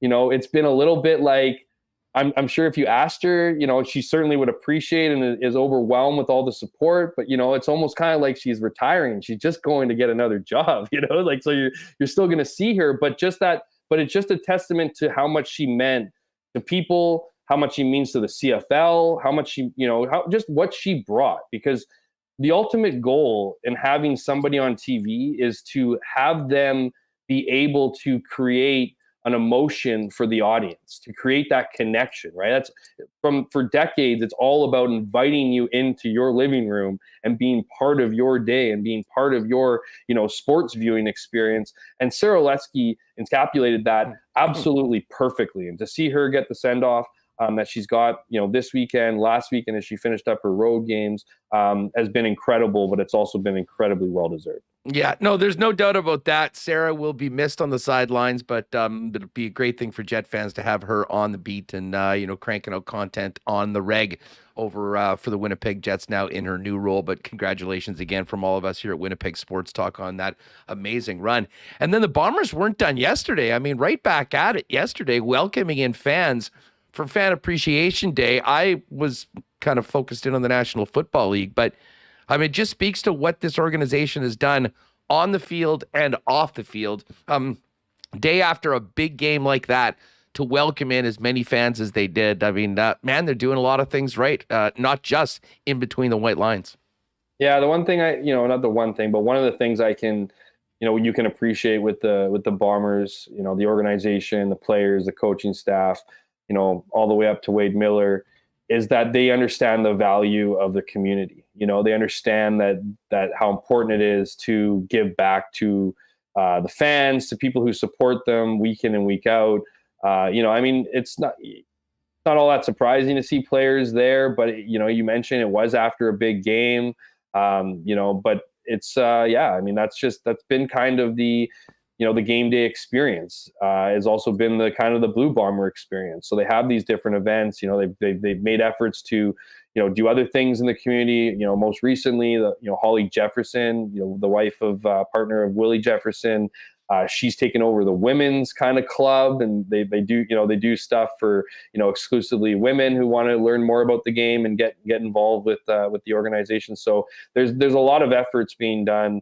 And taking advantage of the momentum they've been on, right? That's the important part too. Like, let's not get silly here. I'm not trying to add any kind of negative spin to it whatsoever, but people are listening, people are watching now. You're back-to-back Grey Cup champs. You're chasing a third one. You'd almost be bananas not to take full advantage of this momentum. So certainly Bombers are doing that. They're doing it well, and it's one of those things where just the understanding, the morals, the ethics they have, on the field as a team, extend to how they feel about the fans off it.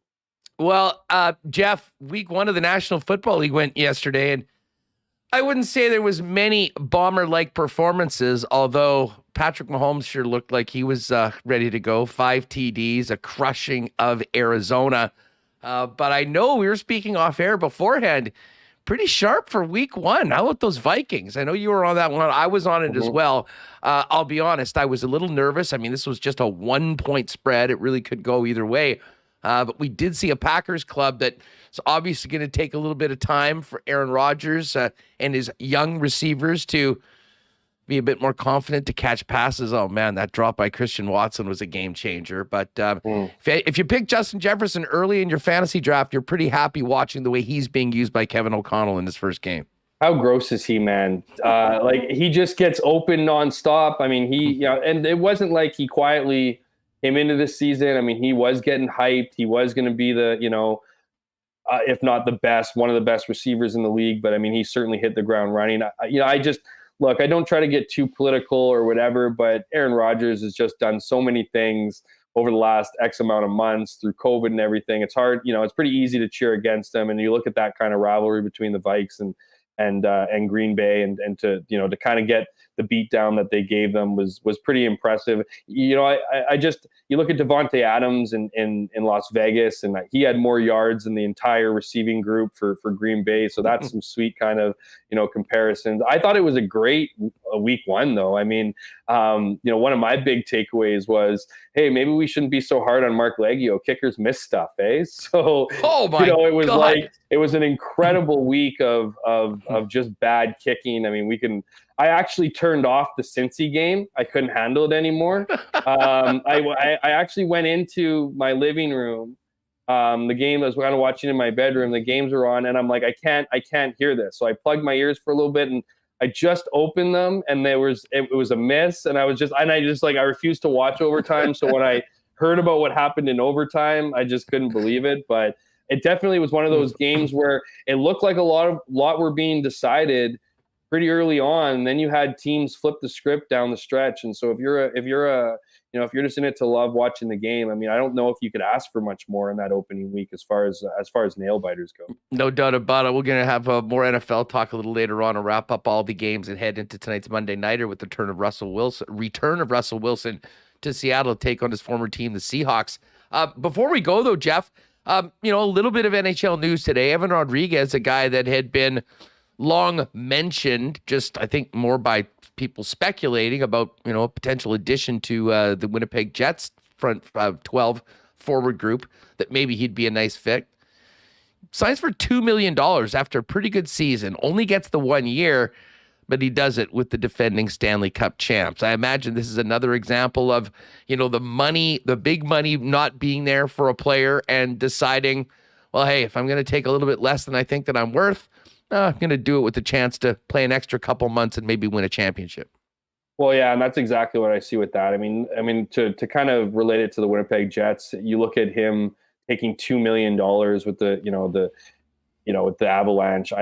It makes you wonder just how expensive he would have been, for Winnipeg. Like, I don't think you could offer him $3 million. I think he was being projected to make $2.5, $3 million this season on a 1 year deal, or that's in and around where his value is at. So for him to take $2 million with the Avalanche was certainly, a message in that I think he's looking for better. I think maybe we kind of talked about this in previous weeks, and you certainly have talked about this on your show. I think a lot of guys, in and around the $1, $2, $3 million, area, kind of, particularly around the $2-3 million area, kind of overvalued themselves, and a lot of the big contracts kind of bled those guys out. So there was a handful of names that were still on the list, right? Sam Gagner being another one, obviously ended up in Winnipeg. But it's just one of those things where it's like, you look at what he wants to do. He had a great season. He had 19 goals and 43 points, I think it was, in last year. But he only had 11 points, I think, in his last 40 games. So if you're looking at your season, or if you have other teams looking at your season, I still think you have something to prove if you're Evan Rodrigues. So signing with the Avalanche, playing, getting into that culture, getting an opportunity to play, with gifted wingers, I think for him, and particularly on a 1 year deal, is to show the rest of the NHL where he's at, what he can do, and what better place to do that than the defending champs. As far as the home team goes, I guess, we'll stay paying close attention to if any more moves happen going into training camp. If not, it'll be very interesting to see how things work on the blue line. That being said, we have seen Winnipeg Jets here in Winnipeg actually skating on the ice together. It's sort of, we've been seeing this happen all around the league, and I was sort of wondering when we were going to hear about the fellas getting back here. And obviously, I don't think the entire team's here. And the rookies will head out to Penticton later on this week. We'll be doing some more on that here on Winnipeg Sports Talk as we get closer to Friday and the beginning of the tournament. But we do have Winnipeg Jets back in Winnipeg on the ice preparing for this season.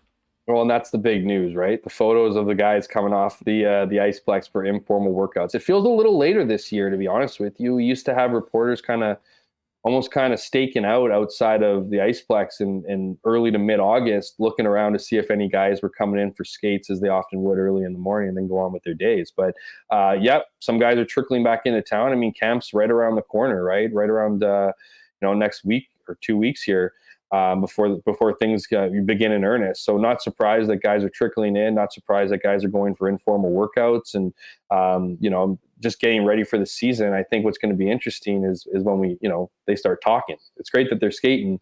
It'll be interesting to see when they start talking over the next year. And we've talked about it a little bit. I know you talked about it with other people. There's still some time here, right? I mean, there's still some time for moves to be made. I think we're out of any category of blockbuster moves potentially, but I think there's still, if you look at the Jets blue line, I mean, it's certainly crowded. Whether that entails getting rid of one of the veteran defensemen, between now and when the season starts in October, we'll wait and see. But I'm certainly expecting something to happen. The Jets got a little bit of money to play with, around $5 million or so ahead of the cap. So, this is an opportunity to kind of do your last ditch effort. I mean, there's going to be teams that go down to these points in the season, and they also need to, maybe they're loaded up front, right? They need to ship some bodies away. So there's always a dance partner.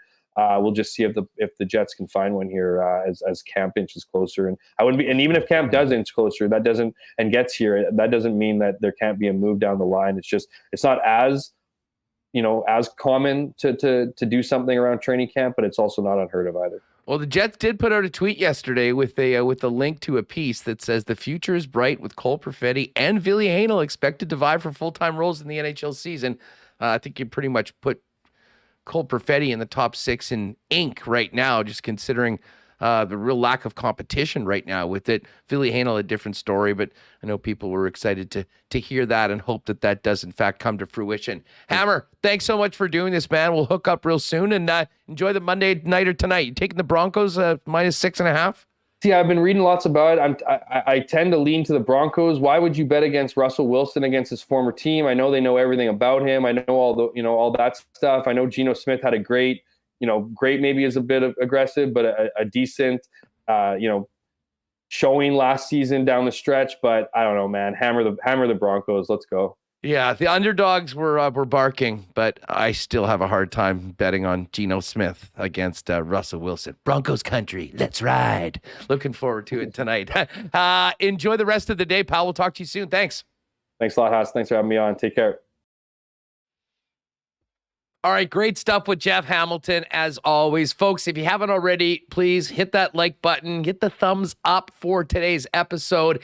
And if you haven't already, subscribe to the channel by simply pressing that red button.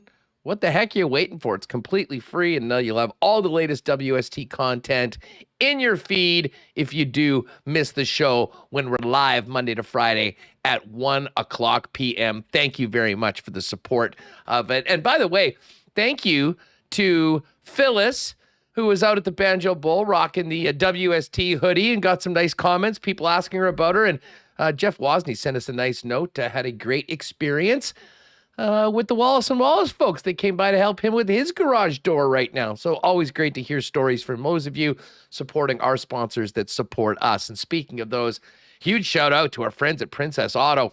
Man, what a great time at the game.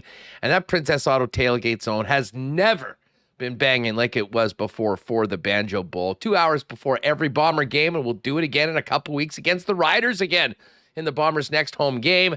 Right before $3.50 hot dogs and pop, $5 beers, DJ Finesse spinning. It is the place to be.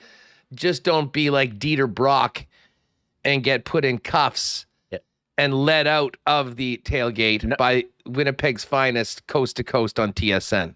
Not actually Dieter Brock, though. Just want to make that clear. A guy wearing a Dieter Brock jersey wasn't actually Dieter Brock. Exactly. Princess Auto is the place where you'll find the best assortment of tools and equipment around.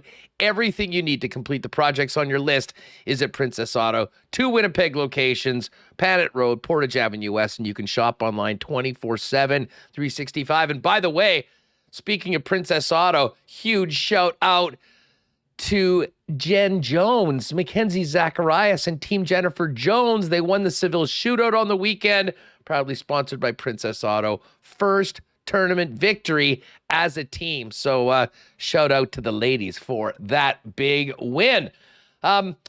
We should also give a big shout out to our friends at Culligan Water, the water experts in Winnipeg, for over 65 years, family owned. And of course, the Culligan folks have everything you need for your family, for the home, your cottage, or business.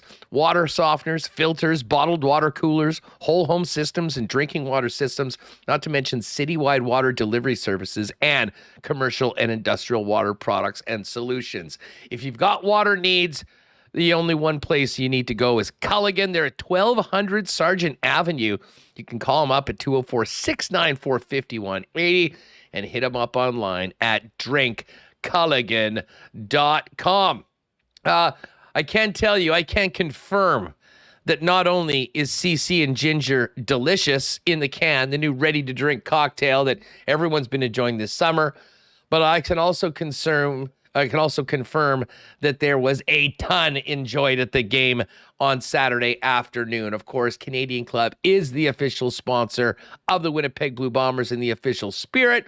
Lots of people enjoying their Ryan Cokes, but in addition to many beers that we saw at the game, a ton of the CC and Ginger cans. If you didn't get a chance to try it at the game, what are you waiting for? Pop by your local beer store. It's available in 6-packs. Or pop by your local Manitoba Liquor Mart. You can grab that, as well as all the Canadian Club products and everything from our friends at the Beam Suntory team. Now, tonight, it's Monday Night Football, and that means we are going to be back at BP watching every NFL game on the big screens at Boston Pizza. I got some great football specials, including the delicious BP pizza flights, ice cold Bud Draft on special for $5 every game.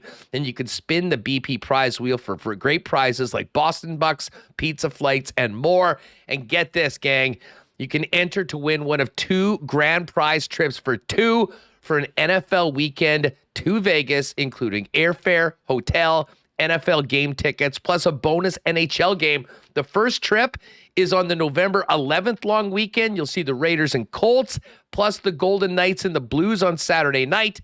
And the second trip is New Year's Eve weekend, Raiders and 49ers, plus the Knights and Predators. Watch the NFL and win at any Winnipeg, Selkirk, Steinbach, Morden, and Portage Boston Pizza location. And I wouldn't be surprised if I might be in attendance at BP tonight. I love the pizza flights. The wings are amazing. The beers are cold. And we got a Russell Wilson homecoming game, which we're going to get to in a few minutes here. All right, let's get Remis back in here. Remo, we've spent a lot of time talking about the Banjo Bowl, but let's get into a little bit more from the NFL weekend.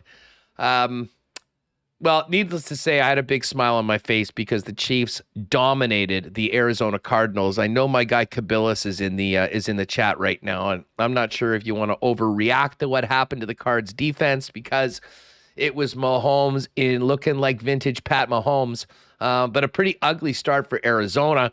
But man, we've talked so much about this division, the AFC West. Big statement, but that the Chiefs. No Tyreek Hill, no problem. They look great. And the Chargers, I think there's still a lot more to get from the Chargers offense, but they get by the Raiders, who, as you mentioned, had a massive game from Devontae Adams and made a lot of fantasy owners happy. But right now, it's the Chargers and Chiefs on top of the division. Tonight, Russell Wilson will try to match that win for his Denver Broncos in his first start. And then on Thursday night, we've got Chiefs-Chargers to kick off week 2. Yeah, this AFC West division, as Paul Maurice would say, it's a bit of a grinder. Oh man, is it tough? Every team, playoff aspirations. You'd have to put KC number 1. You kind of wondered how they would look after losing Tyreek Hill, who made an impact with the Dolphins in their win, but didn't really lose a step. Travis Kelce picked up a lot of the slack. He was a fantasy monster. Juju Smith-Schuster, who maybe you thought was done after some injuries, he looked strong, wearing number 9. Clyde Edwards-Helaire, who people have been calling a bust, had 2 touchdowns. And MVS and Hardman, kind of the burners, made an impact.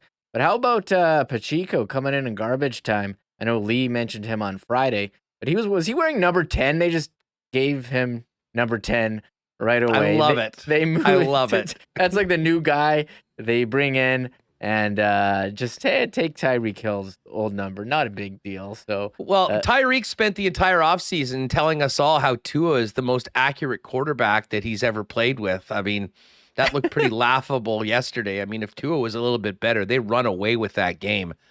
But I got to tell you, if you're a Pats fan right now, and listen, Pats fans, this has been coming for a long time, considering your blessed last 20 years.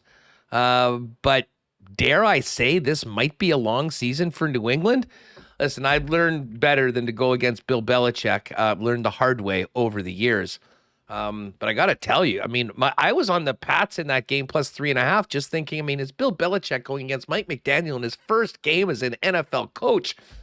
Listen, I thought the Dolphins were prepared. I thought they had the personnel.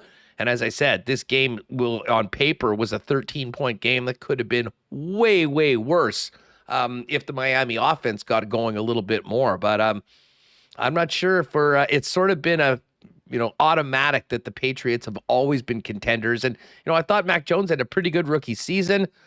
I'll say this, though. I'm a little bit out on New England going forward, and I still am not really too sure what we're going to see from Miami once they play top teams, but they certainly did look pretty good, although, as I mentioned, I think there's a little bit more that they need to get from Tua if they're going to compete with the big boys in the AFC. There's something about New England when they go into Miami the past couple of years, even when they had their best teams. Miami always gave them trouble.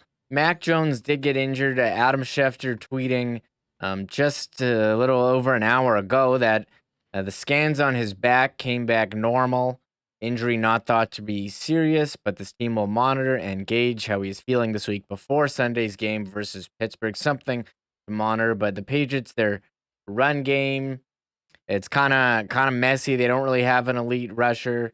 So we'll have to see how it goes. I thought they took some strides towards the end of last year with Mac Jones, but they're clearly rebuilding and clearly not the team that they were. And I did see some Lions fans laughing when it was learned that Matt Patricia is taking the play calling duties because it went so well for him in Detroit. So we'll keep an eye on that division, which looks like after so many years, the Patriots with 20 years, Patriots stranglehold. Now it looks like it is the Bills division to lose because no one is beating them, right? Yeah, well, we'll see about that October 16th.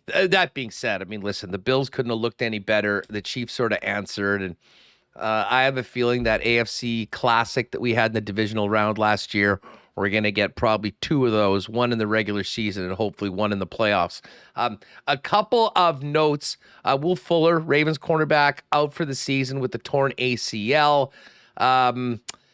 Let's see, who was that? And TJ Watt. This could be the most impactful injury of the entire week. I mean, obviously there's the quarterbacks, but Watt was an absolute menace for the Steelers in that game. And you can just ask Joe Burrow how that went. They're very concerned that he may have a torn pec, which could potentially put him out for a long time, even the entire season. He's looking to get more opinions on that torn pec. You got Mathis and the Commanders out for the season as well. Dak Prescott likely out 6 to 8 weeks. And, when we did the why not question of the day for Not Autocorp off the top, we were kind of looking at the winners of the week and who we thought, what team had the best week overall in the National Football League. I don't think there's any doubt who had the worst week, and it was the Dallas Cowboys for everyone to see in prime time, putting up a measly 3 points and then compounding things, losing their quarterback for 6 to 8 weeks. Cooper Rush came in, did absolutely nothing as the Cowboys backup. And man, I mean, I guess they're lucky that they're in a pretty bad division, but I mean, if they don't get much out of the quarterback position without Dak for the next 6 to 8 weeks, I'm not sure that this season might be over for the Cowboys before it even started. Oh yeah, it's done. They're finished. Can we cross them off the playoff list right now? It's Week over. 1 cross off. Terrible. Cowboys. It's pretty bad. Over. And yeah, that's Kyle Fuller, the Ravens cornerback out, and the TJ Watt injury. You saw him go to the sideline. This was one of the viral moments from the weekend where he's like, tore my pec, and we'll have to see how that goes because that defense was looking very strong against Joe Burrow. You mentioned a poor division. I think we can all laugh at the AFC South top story from that division this weekend. None of them won. And 2 teams were playing each other in the Colts and the Texans. You had the Jaguars losing to the Commanders, Titans losing to the Giants, and the Texans and Colts. Their overtime game going at the same time head-to-head with the overtime game, the Bengals and Steelers. Steelers were able to get out the win, but no one in that division winning. I don't know who crushed your survivor pool more. Was it the 49ers lost to the Bears in horrible conditions where they're doing nosedives into the water-filled end zone, or was it the Colts who couldn't get it done and had chances? Rodrigo Blankenship missing the kick in overtime. I know Jonathan Taylor, Michael Pittman had really good days on fantasy. Matt Ryan looking good there, but they couldn't win against the Texans. This Davis Mills, I think he's like not under the radar. Under the radar, man. He's got the longest neck in all of pro sports, and he can throw the football. He's a pretty big specimen. And I'll tell you what, Brandon Cooks this year, I think, is going to be, if you're searching for a guy that's getting heavy target share, look at Brandon Cooks this year from the Houston Texans. And Damian Pierce was the running back, although it seemed to be Rex Burkhead very much significantly involved as well in that Texans. The Texans starting back to the Giants for a minute. You know, we were kicking around who's the team that's going to go from worst to first, who's the long shot team that could win a division. And I put a couple sprinkles on the Jags, Giants, and Panthers to win their divisions, all at long numbers. I got to tell you, Brian Daboll, what a debut. And the balls going for 2 in the fourth quarter to go up by 1 and then holding it on. He really took charge of that team. Seemed to have some stern concerns with Danny Dimes at a few points. And to be honest, ran him on bootlegs 6 or 7 times. I'm not sure whether he realizes how dangerous that is or whether he's fine with taking the chance. But man, he's been such a huge part of that Bills renaissance. Now he's trying to do it as the head coach for the New York Giants, and a big comeback win on the road against the heavily favored Tennessee Titans was a hell of a way to start it for the G-Men. Yeah, that does take some balls, but I think it's the right play going for 2. I mean, if you can't score from the 2-yard line in the final minutes, I mean, what are we doing here? I think you're better off doing that than, risking it for OT. Story for me in that game. Saquon Barkley, he was injured last year, 18 carries, 164 yards. He can break a long run at just about any time, and he's also pretty good in the receiving game, catching 6 balls for 30. So I think Daniel Jones, he's kind of, at least I'll say fantasy relevant at times, decent quarterback. You did have the injury last year, but maybe the Giants are kind of interesting getting this one out from the Titans there in the final minutes. Well, we can start doing our MVP tracker for the week, head to head. Josh Allen, Patrick Mahomes. Allen had that monster performance on Thursday, 26 of 31 for 297 and 3 touchdowns. Mahomes, pretty clean line, 30 of 39, 360, 5 TDs, no picks, and a very stark difference from, for instance, what we mentioned Joe Burrow. Would have been nice if he could mix one of those turnovers at the end of that AFC Championship game. Didn't happen. They got the win and went to the big game against the Rams. But ugly start for both of the Super Bowl teams last week. The Rams getting absolutely smacked by the Bills at home, and the Bengals as heavy favorites losing to Mitch Trubisky, who has a shockingly good win-loss record for a quarterback that, moved on from his original team as the number 2 pick. And I don't know, man. Mike Tomlin and the Steelers always seem to find a way to at least be a relevant team. I think if you'd written the Steelers off at the beginning of the season, you can couch that. Although I will say this, if TJ Watt misses a considerable amount of time, that it will be the most impactful and devastating injury that I think the Steelers could have, and that includes the quarterback position. You mentioned Mitch Trubisky's win-loss record. Okay, I just Googled this. 35 and 23 in his career? I would have never guessed that. And he was on some bad Bears teams. I think he was on some decent Bears teams, but people just didn't think he was the guy, and maybe he's more competent at quarterback than we thought, because that's what you want. You just want a competent guy if he's not going to be a top dog like Mahomes. They can't all be top dogs like Mahomes and Josh Allen. So I agree. Steelers, they impressed yesterday, and somehow they're always in there, even when they had, those games where they had everyone injured. And so we'll have to see how it goes in that division for them. Yeah, and as far as the Bears get a big win. You mentioned the ridiculous conditions. They got some new field there, and it had rained so much. There was like geysers coming out of streets in Chicago, and some bizarre pictures of fans getting like waves of water coming onto them from the upper deck at Soldier Field. But the way the Bears, and you mentioned this, Remis, finished after the big win, all diving and sliding in the ridiculous conditions. But a very problematic start for the San Francisco 49ers. I had said to you on the program, I think I'm more bullish on the Niners' chances because they restructured Jimmy G's contract and are keeping him around. I'm not. Now, again, I don't know. Maybe we shouldn't take too much from game number 1 of the season for Trey Lance because of what they were dealing with there in Chicago. But I can tell you this, if that offense does not play considerably better and win in their next game, I think we could see Jimmy Garoppolo back in potentially even during that game right now. They've put and invested a lot in Trey Lance, and this is not, 2 games and he's never going to get another opportunity. However, it's a win now time for the San Francisco 49ers, and I really took that the restructuring of Jimmy meant that they've got that security blanket, if you will, and they will be able to win games with that defense and Jimmy if he's playing right now. I think a bit of a hot seat for Trey Lance, and certainly didn't do much for fantasy owners, going for 164, although he did have 13 carries and 54 yards on the ground in that muck of Soldier Field. That game was tough, and I had the 49ers in my survivor pool. Should have taken the Ravens, who absolutely lit up the New York Jets. I'm not sure how much you can take from that game, but yeah, Trey Lance, inexperienced guy. Jimmy G, he's been to Super Bowls. He's been a solid quarterback too, in the NFL, and Trey Lance hasn't really proven it. He's a pretty dynamic guy. We'll have to see. The other, rookie, the other quarterback in that game was Justin Fields, who made some really nice throws and he ran around evading defenders in that comeback. Here, we didn't mention this. There was one note from the Bengals game. I wanted to show this real quick. It was Patrick Laine, us at the Bengals game. There he is. But look, they're enjoying it. This is the Laine watch portion of the show. We got to know what he's doing. We're still interested here, but check out these shoes.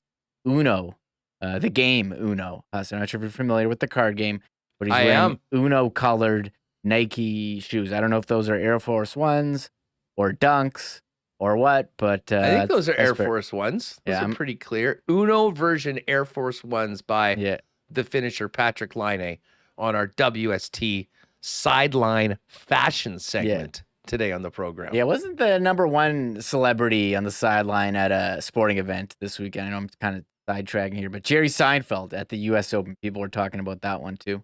Well, speaking of the U.S. Open, Alcaraz with the big win over Ruud, a great tournament. 19 years old, he becomes the new number 1 player in the world of tennis. All right. Well, you know what? We've been talking NFL. Let's sort of transition to tonight's game, and we may as well pull up the Coolbet lines. By the way, our guy Pat Gregoire joined us from Coolbet on today's Lock Shop, and I know many of you rode with us.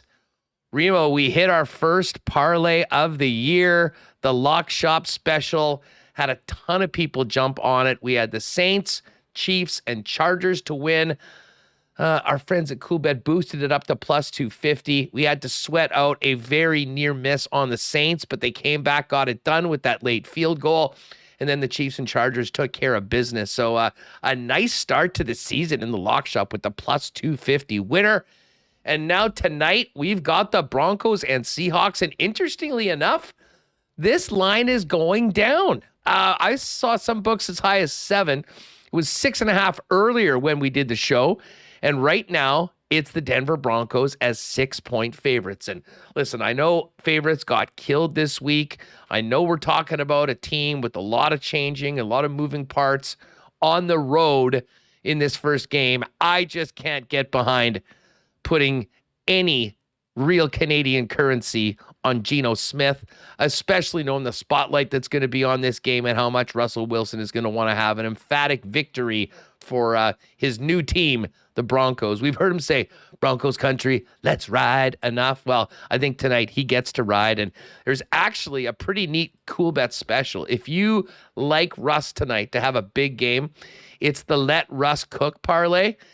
Russell Wilson to have 3 passing touchdowns, over 245 yards passing, and the Broncos to win plus 520. So I'll get a little piece of that. I'm taking the Broncos on the number. I'm going to take the under 44. And I think I've got Cortland Sutton for a touchdown at plus 130 and over on Javonte Williams yards. Have you done any digging into this game yet, Remo, after your big Sunday? Yeah, I placed third in the Winnipeg Sports Talk DraftKings contest. If you want to play fantasy with us, Nicely done. Just hit me up for the invite. I think Russ is going to cook in this one. I'm curious how much they run. I know there was a lot of criticism that they ran the ball too much in Seattle. We'll see how it goes. So I don't mind this Let Russ Cook parlay. I could jump on that. I could wrap my head around Russ getting a big win and, going for 3 touchdowns. I'm high on Cortland Sutton. I think he's going to be a monster this year, and we'll see who else gets the footballs. Jerry Jeudy will certainly be there, and I think this Javonte Williams is going to be, a guy that, I could see a scenario where he's actually one of the top running backs in the league this year.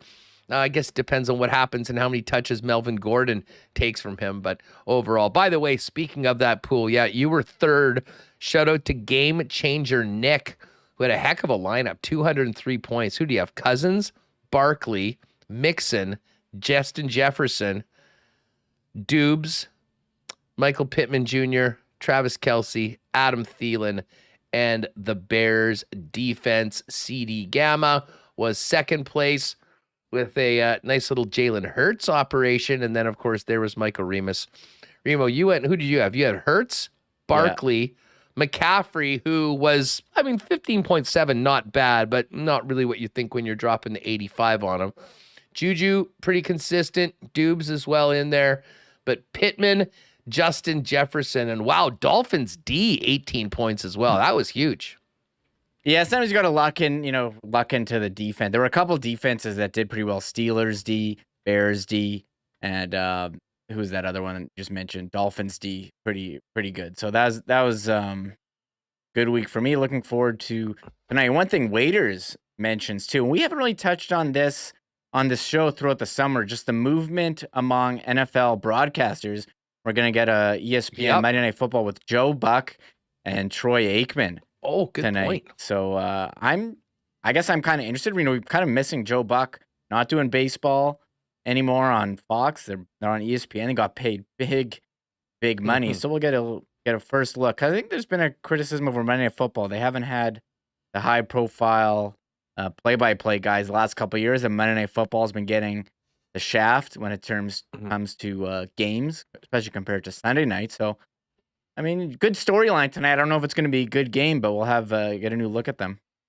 Yes, indeed. All right, we're going to get to our Assiniboia Downs lines in a second. I believe tomorrow our pal DQ Nick's going to jump on, in addition to providing WST listeners and people in Winnipeg and Southern Manitoba with the best ice cream treats at the Nick and Nicky DQ, along with a pretty darn good burger themselves at DQ.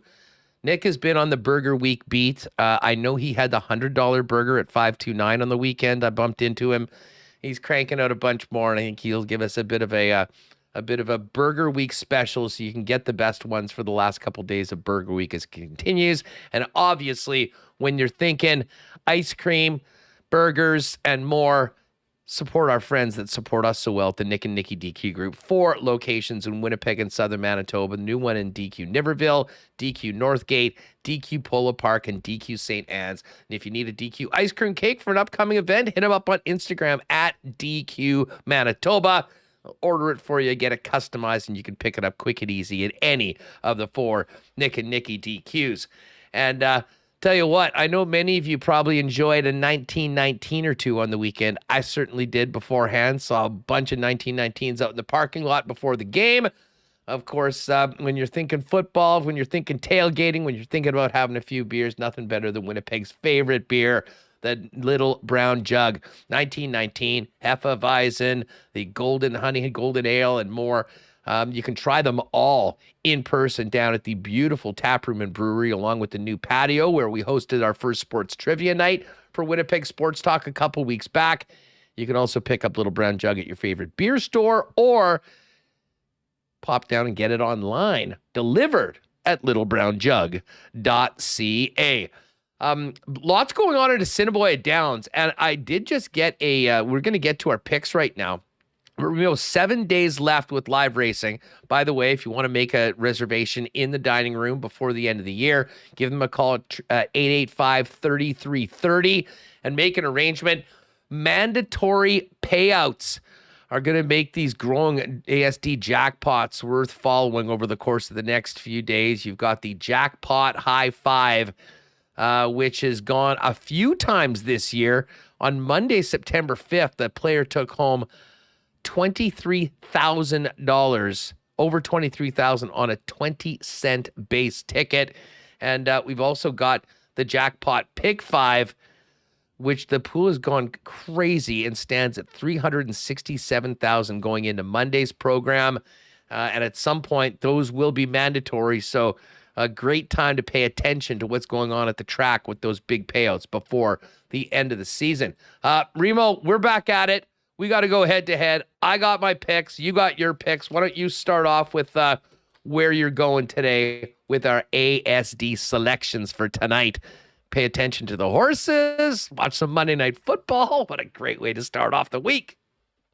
Yeah, I'm back, and there's a lot of, I like kind of like fantasy sports where I kind of pick the same guys over and over again, and like people in my league make fun of me, like, oh, that's such a Remis guy, and start laughing. Maybe I have a type or something. I bet no one in the eliminator pool was surprised when I came out of the gates with Mahomes and Kelsey. Well, everyone knows, like, if you're in a league with Hustler, he's gonna be targeting Chiefs guys. You told me you got Mahomes in like in a bunch of your 6 fantasy leagues.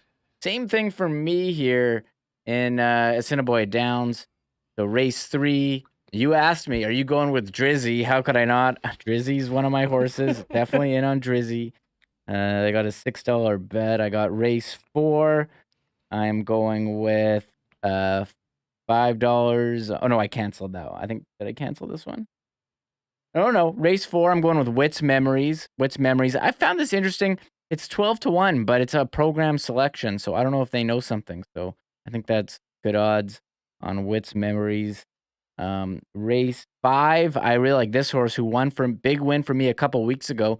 Savage Love. I don't know if Adam Bighill owns that horse or what, but I just thought that was such a good name. I had to go in. Although I really like this race. Fox Appeal was the winner at the WST race, and can't ignore Wits 10-10, and there's also the favorite Dixie Mo. But I'm on Savage Love there, and race 6.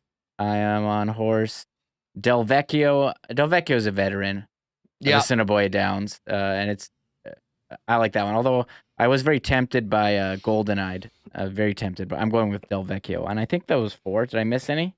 No, I think you got them. I did 3. That's all of them. I've spread this out. I've got 5 winners and 1 triactor box. Race 1, we're going to sprinkle on number 2, Dot Dash Dot. Race number 2, take number 3, Texas Rain. You know I love the Wits horses, so we're going back to back. Number 3, number 6 is Wits Coco. Take Wits Coco to win. Number 4, I'm riding with you, Wits Memories, also number 6. And in race number 7, number 4, Arouse and Go for the win. So those are my 5 just straight win bets. And then I've saved $6 for a triactor box on race number 5, Wits 10-10, Dixie Mo, and your favorite Remo, Savage Love.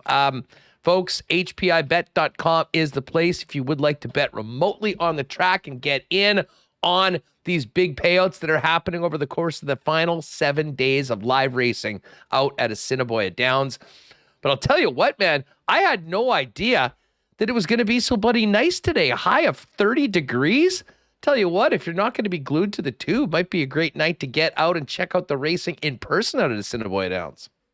Yes. Hey, you can still keep an eye on this football game too. I think the game starts a bit later. So yeah, still some great racing nights available. We went out, had a great time. So I got me check. Yeah, the game starts 7:15. We don't have that classic doubleheader Monday Night Football where there's one at like 6 and one at 9 or 10. No, we don't. But get this, and I didn't even know about this until listening to a podcast this morning. There's a Monday night doubleheader next week. Oh, I didn't know that. They didn't have one today, but they've got one next week. We got a 6:15 game a week today. The Titans and the Bills. That one's on ESPN. Yeah. And then a 7:30 game on ABC between the Vikings and the Eagles from the Lincoln Philly. And I believe there might be 3 Monday night doubleheaders this year. I'm just stunned that it didn't happen in week 1. But I guess maybe they just wanted all eyes on Seattle for Russ to come back with Broncos country and let's ride. Let's ride. There's a couple people asking in chat about the Manning cast. It is returning this year. They'll be back tonight. They're off next week, but they'll be back the week after. So the Manning cast is on TSN 3. And the NFL, we again didn't touch on this throughout the offseason, but the Thursday night is now on Amazon Prime. I think that's just in the US, and it will be on TSN. Yeah, TSN in Canada. We aren't impacted by that. So the sports broadcasting situation, especially for baseball, where you got all these different streaming services, it's not good for fans. So yeah, thankfully we're not as impacted here. Oh, Rob Mahoney asking Andrew, how's Nick's tummy? Need to know after all the burgers. Well, we're going to ask him in person. We'll get his picks on the best ones, and we'll also see how he's doing after crushing 5 to 6 burgers a day over there. Have you had any of the burgers yet, Reem?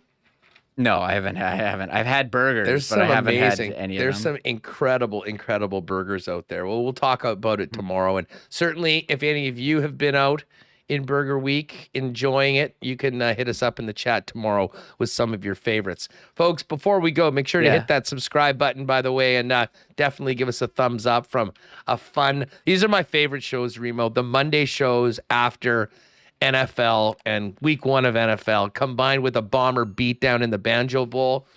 It's going to be pretty tough to top all the fun stuff we had to talk about today, although we will have the local hockey squad getting after it. And by the time we get to next Monday, I mean, we'll have the preseason or the rookie tournament to talk about and getting right into training camp. Hey, on a serious note, I was going to mention this earlier, but we were waiting for details throughout the day.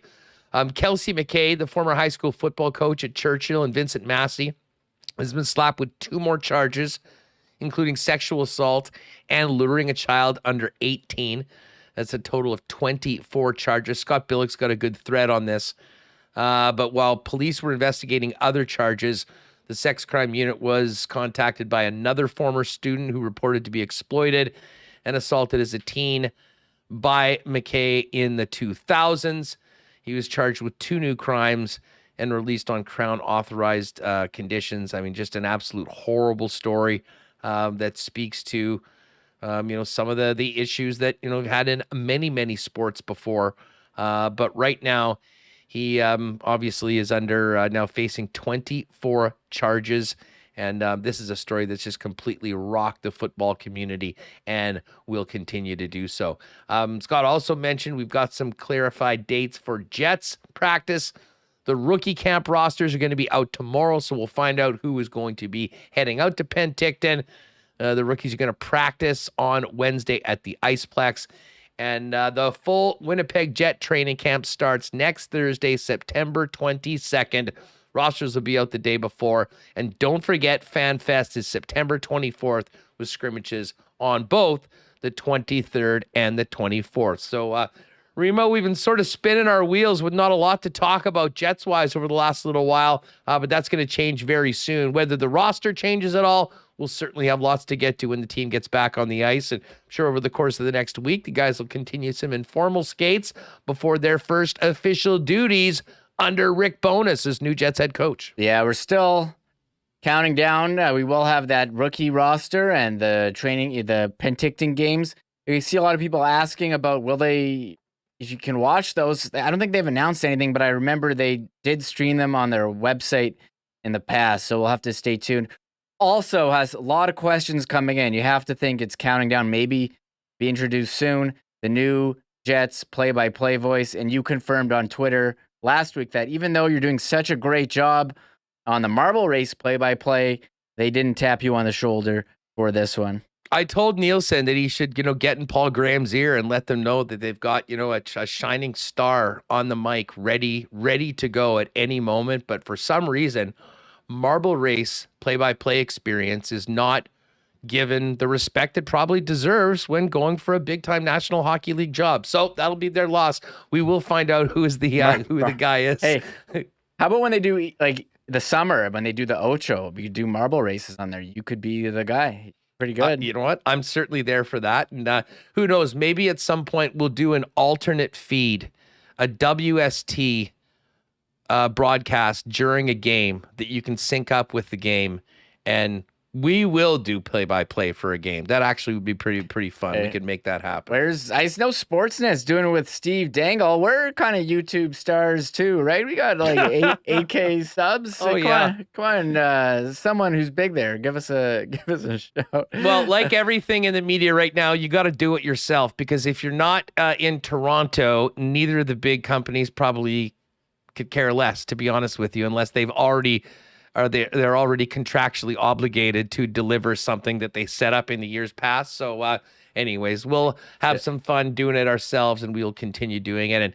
tomorrow's going to be a great show. Speaking of Dustin Nielsen, he and I will do another episode of The Lock Shop tomorrow, focusing on fantasy football. Big week. Week 1 waiver wire is always huge, so we'll be over that. That's going to be at noon. And then Dusty's going to jump on, and can't wait to talk to him on Winnipeg Sports Talk about what it was like calling that Banjo Bowl.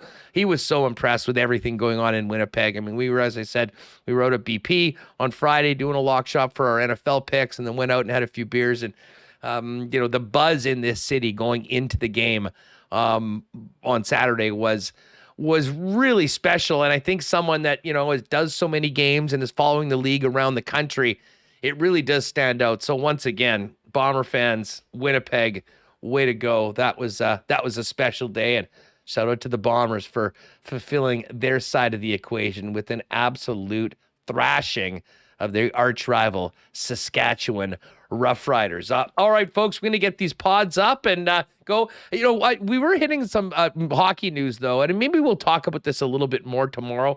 But I was kind of surprised. Nick Suzuki, Remo, named the new captain of the Habs. Yeah, that was the big news today. 31st captain. Before we go, have to get this in. I mean, it's the Montreal Canadiens. What is he, 20? I wrote it in, 23 years old. I have it in our notes here. Is he, let me just see, pretty young, but I mean, he's pretty well established. He's a number 1 guy. Yes, age 23.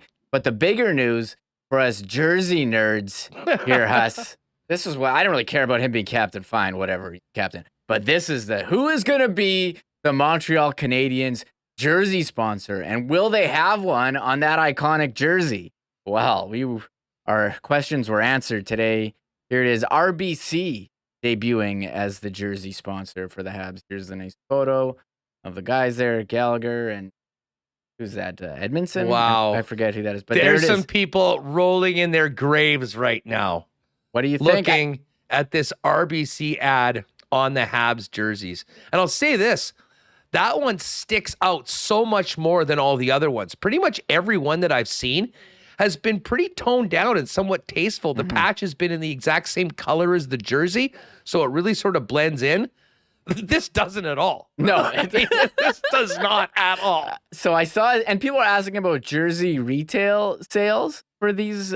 So you can have the option to buy the patch, the option to get it without the patch. But if you're like want to wear what the players wear, they'll give you the patch for free and put it on at the Canadian store. Free advertising for RBC. Well done. And look, if they're gonna have, I see it's not free, by the way. It's far from free. I don't laugh at impersonators in chat, but PLD in chat says that's my C, which I find kind of funny. If the Montreal Canadiens are having the most like iconic jersey in the NHL are having a jersey logo ad, I think pretty much every team is going to have one. How do you turn down that free money? Yeah. So let's have a pool. Who's the Jets one going to be? Is it going to be Bell, Canada Life? I think those Canada are the front Life is runners, my bet. or someone else. Bell was on the Hopefully helmet. not Bell. Hopefully not Bell. I'm Gonna be- hopefully not Bell. We'll have to see. Yeah, those are the two sponsors. Will it be like a gambling sponsor? Well, they've done so with Scotiabank too in the past, right? Scotia, we see banks coming in. They had Freshie on the practice jerseys. I don't know if that's continuing or not, but we'll wait and see. That's the big reveals. Jets play-by-play guy and the jersey sponsor. That's what we care about now. We put a huge offer forward to get WST on it. Not sure whether it's going to be accepted or not, but stay tuned. And of course, stay tuned for more Jets coverage. We will get ready for prospects camp, and Jamie Thomas is heading out there. Looking forward to having him on the program over the next couple of days. All right, we got to run out, folks. Enjoy Russ Wilson's homecoming tonight and Monday Night Football. And join us tomorrow, Dustin Nielsen, Mike McIntyre, and yes, the full review of Burger Week from a guy that's probably had about 50 or 60 so far. Our buddy DQ Nick will have some fun with Nick at the end of the program tomorrow. Thanks to all the sponsors that make this show happen, folks. If you have the opportunity to support them, please do. Let them know where you found out about them from Winnipeg Sports Talk. Tell a friend about the show, how they can find it, subscribe on YouTube, and of course on your favorite podcast. And make sure you join us tomorrow right here, 1 p.m. live on YouTube and later in the afternoon on your podcast feed for another episode of WST Winnipeg Sports Talk Daily. Have a great night and enjoy MNF. Oh my God! Oh! Shut it down! Let's go home! Thanks for tuning in to Winnipeg Sports Talk Daily. Make sure to subscribe on YouTube and your favorite podcast feed at winnipegsportstalk.com.